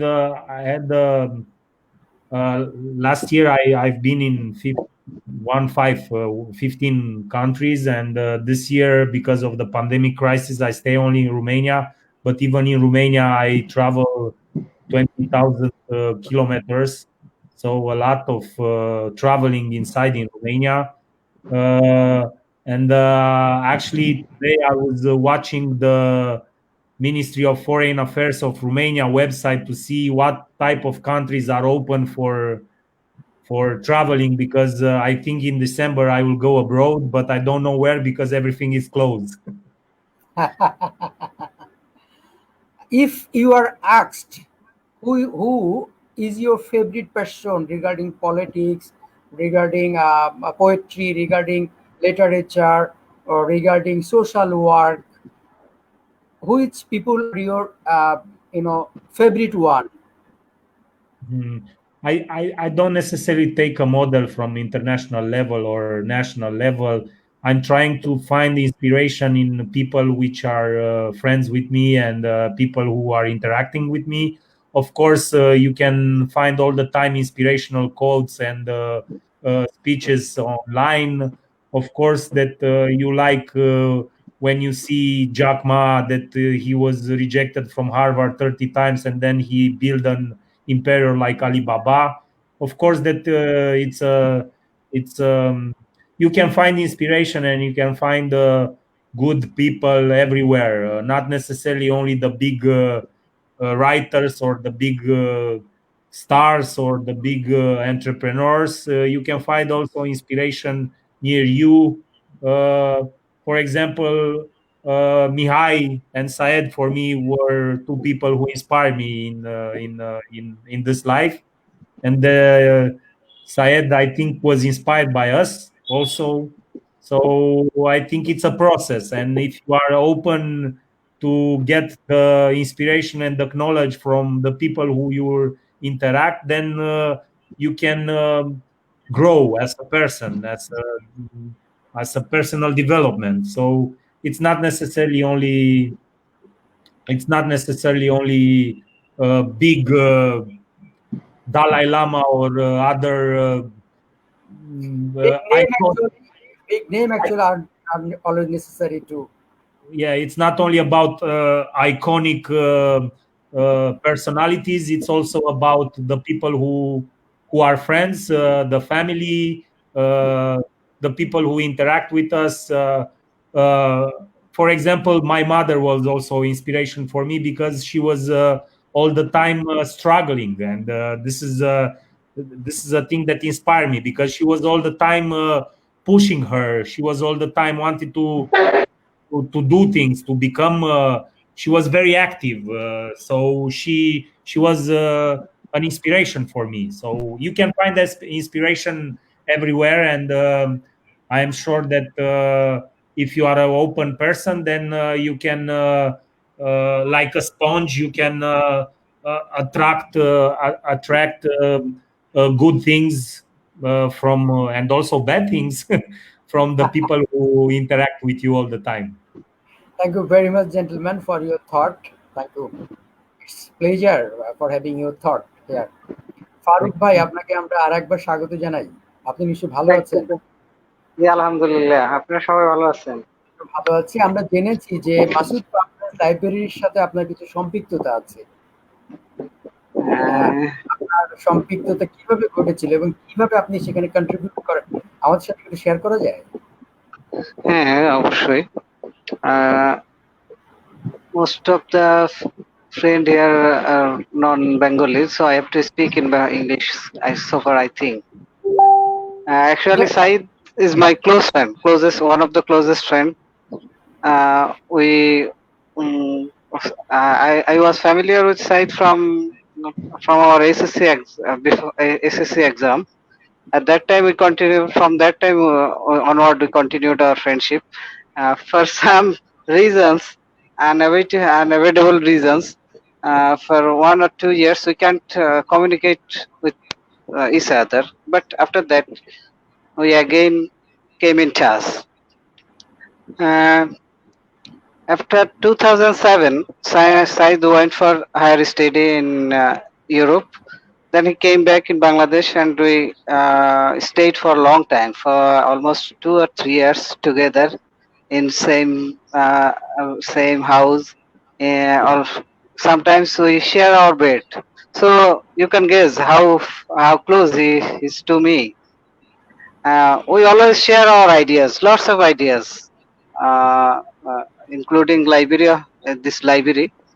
Lots of ideas. So among those ideas, we try to include some ideas. But as Said already started about library, he want to continue this project about his vision and mission, what he want to achieve through this library.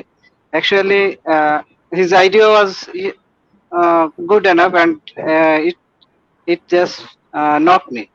Then I can continue with him, and then I decided that I can support Said, not only in financially but also in other activities, like we can arrange some books and programs, what are the programs, what programs can be beneficial for the people of those areas in Bangladesh, like at this remote area. Then after that, after that, we also try to include other people, other friends in this program, in this project.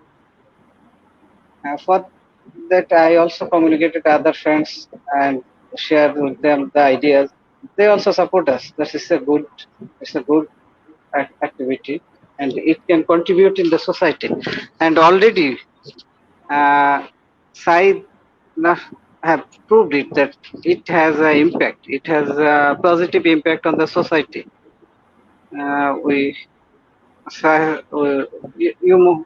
Most of you have heard that some people who can't bear their educational cost can read here without any cost in this library, and also they can get in touch with the technology, new technology that is not available in that remote area. So all those are unique to the people of that area.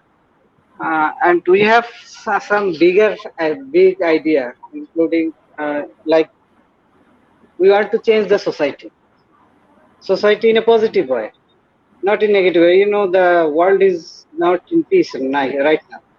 There are a lot of chaos in the society, not in Bangladesh, all over the world.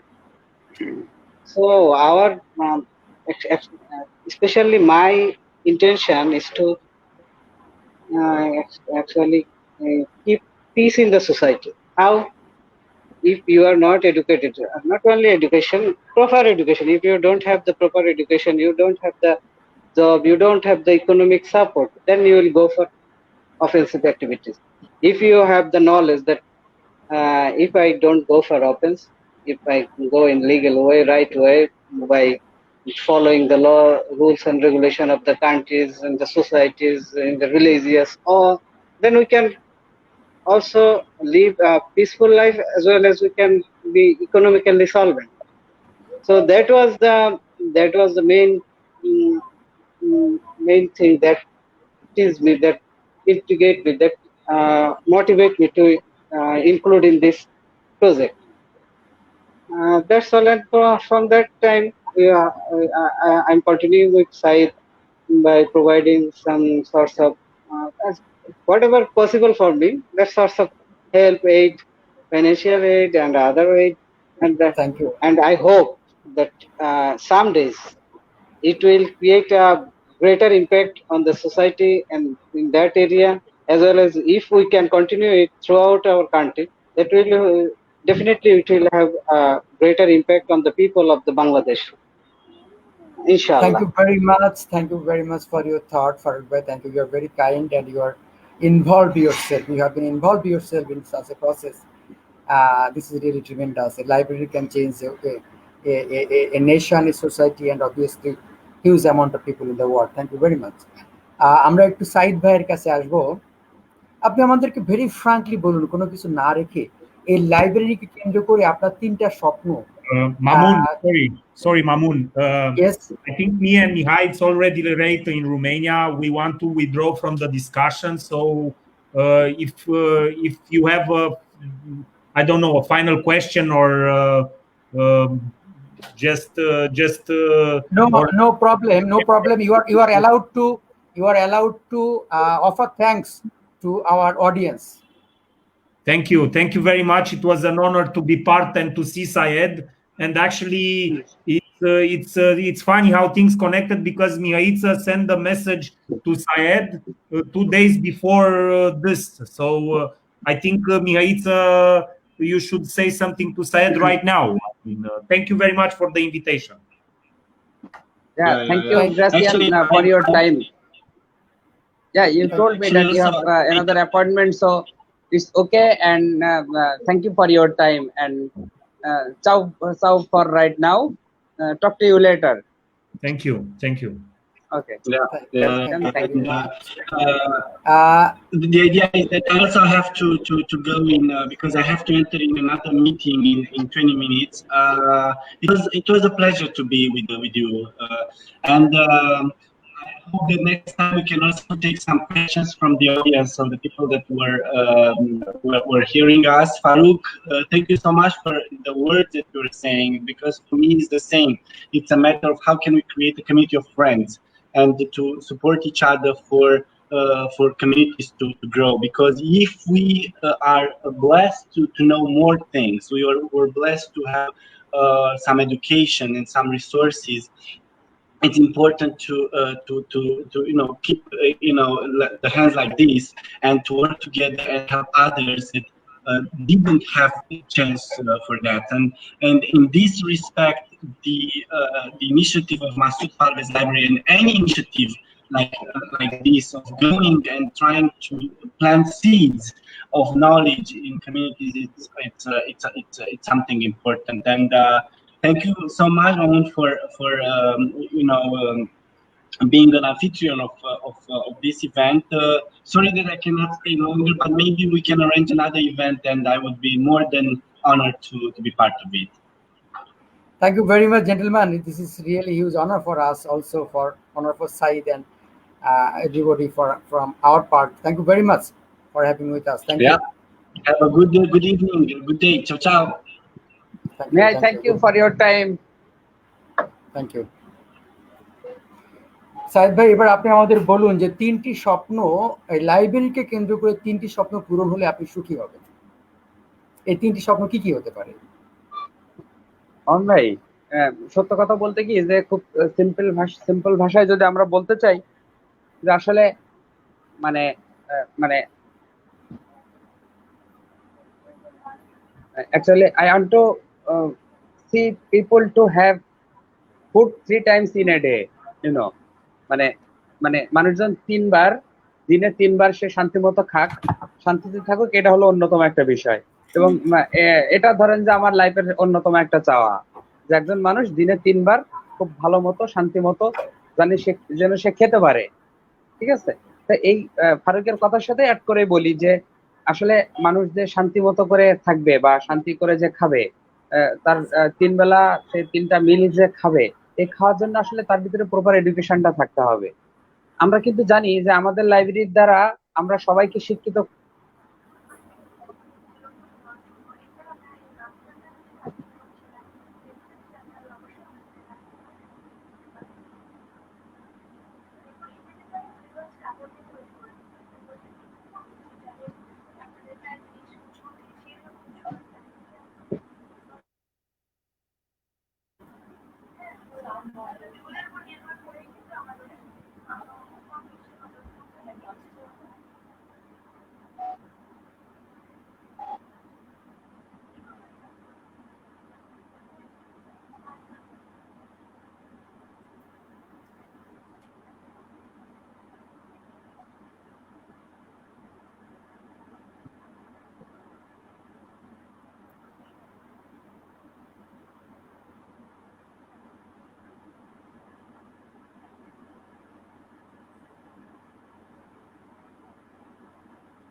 বন্ধুরা, আমরা আমাদের এই আজকের যে আলোচনা, এই আলোচনার একেবারেই শেষ পর্যায়ে চলে এসেছি।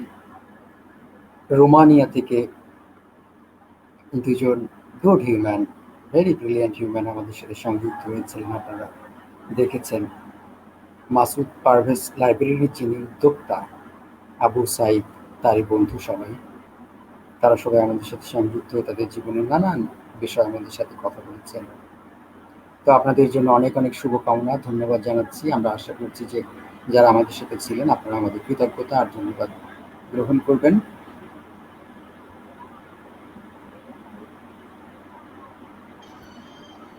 পরে আমরা আমাদের এই প্রোগ্রাম শেষ করব আর কি। তো আমরা প্রায় 2 ঘন্টা আমাদের ডিসকাশন হয়ে গেছে। সরি, আসলে সাইদ আমারে কালকে ইনফর্ম করছিল, কিন্তু ঘটনা হলো যে ওই আমার লিংকটা পাঠায় নাই আর আমিও ওইটা ভুলে গেছি। পরে হলো এই যে কিছুক্ষণ আগে জাস্ট কমিউনিকেশন হয়েছে, লিংকটাও আসছে, তারপরে আমি ঢুকলাম আর কি। আচ্ছা ভাই, আপনার সাথে হলো কথা বলতে জি জি, থ্যাংক ইউ ভেরি ধন্যবাদ মাচ। আপনাদেরকে। আমরা নিশ্চয়ই আরো অনেক কথা বলতে পারবো। তো আজকের মতো শুভরাত্রি Thank জানাই। Thank you very much. জি, থ্যাংক আসসালামু ইউ, আলাইকুম। Thank you, thank you.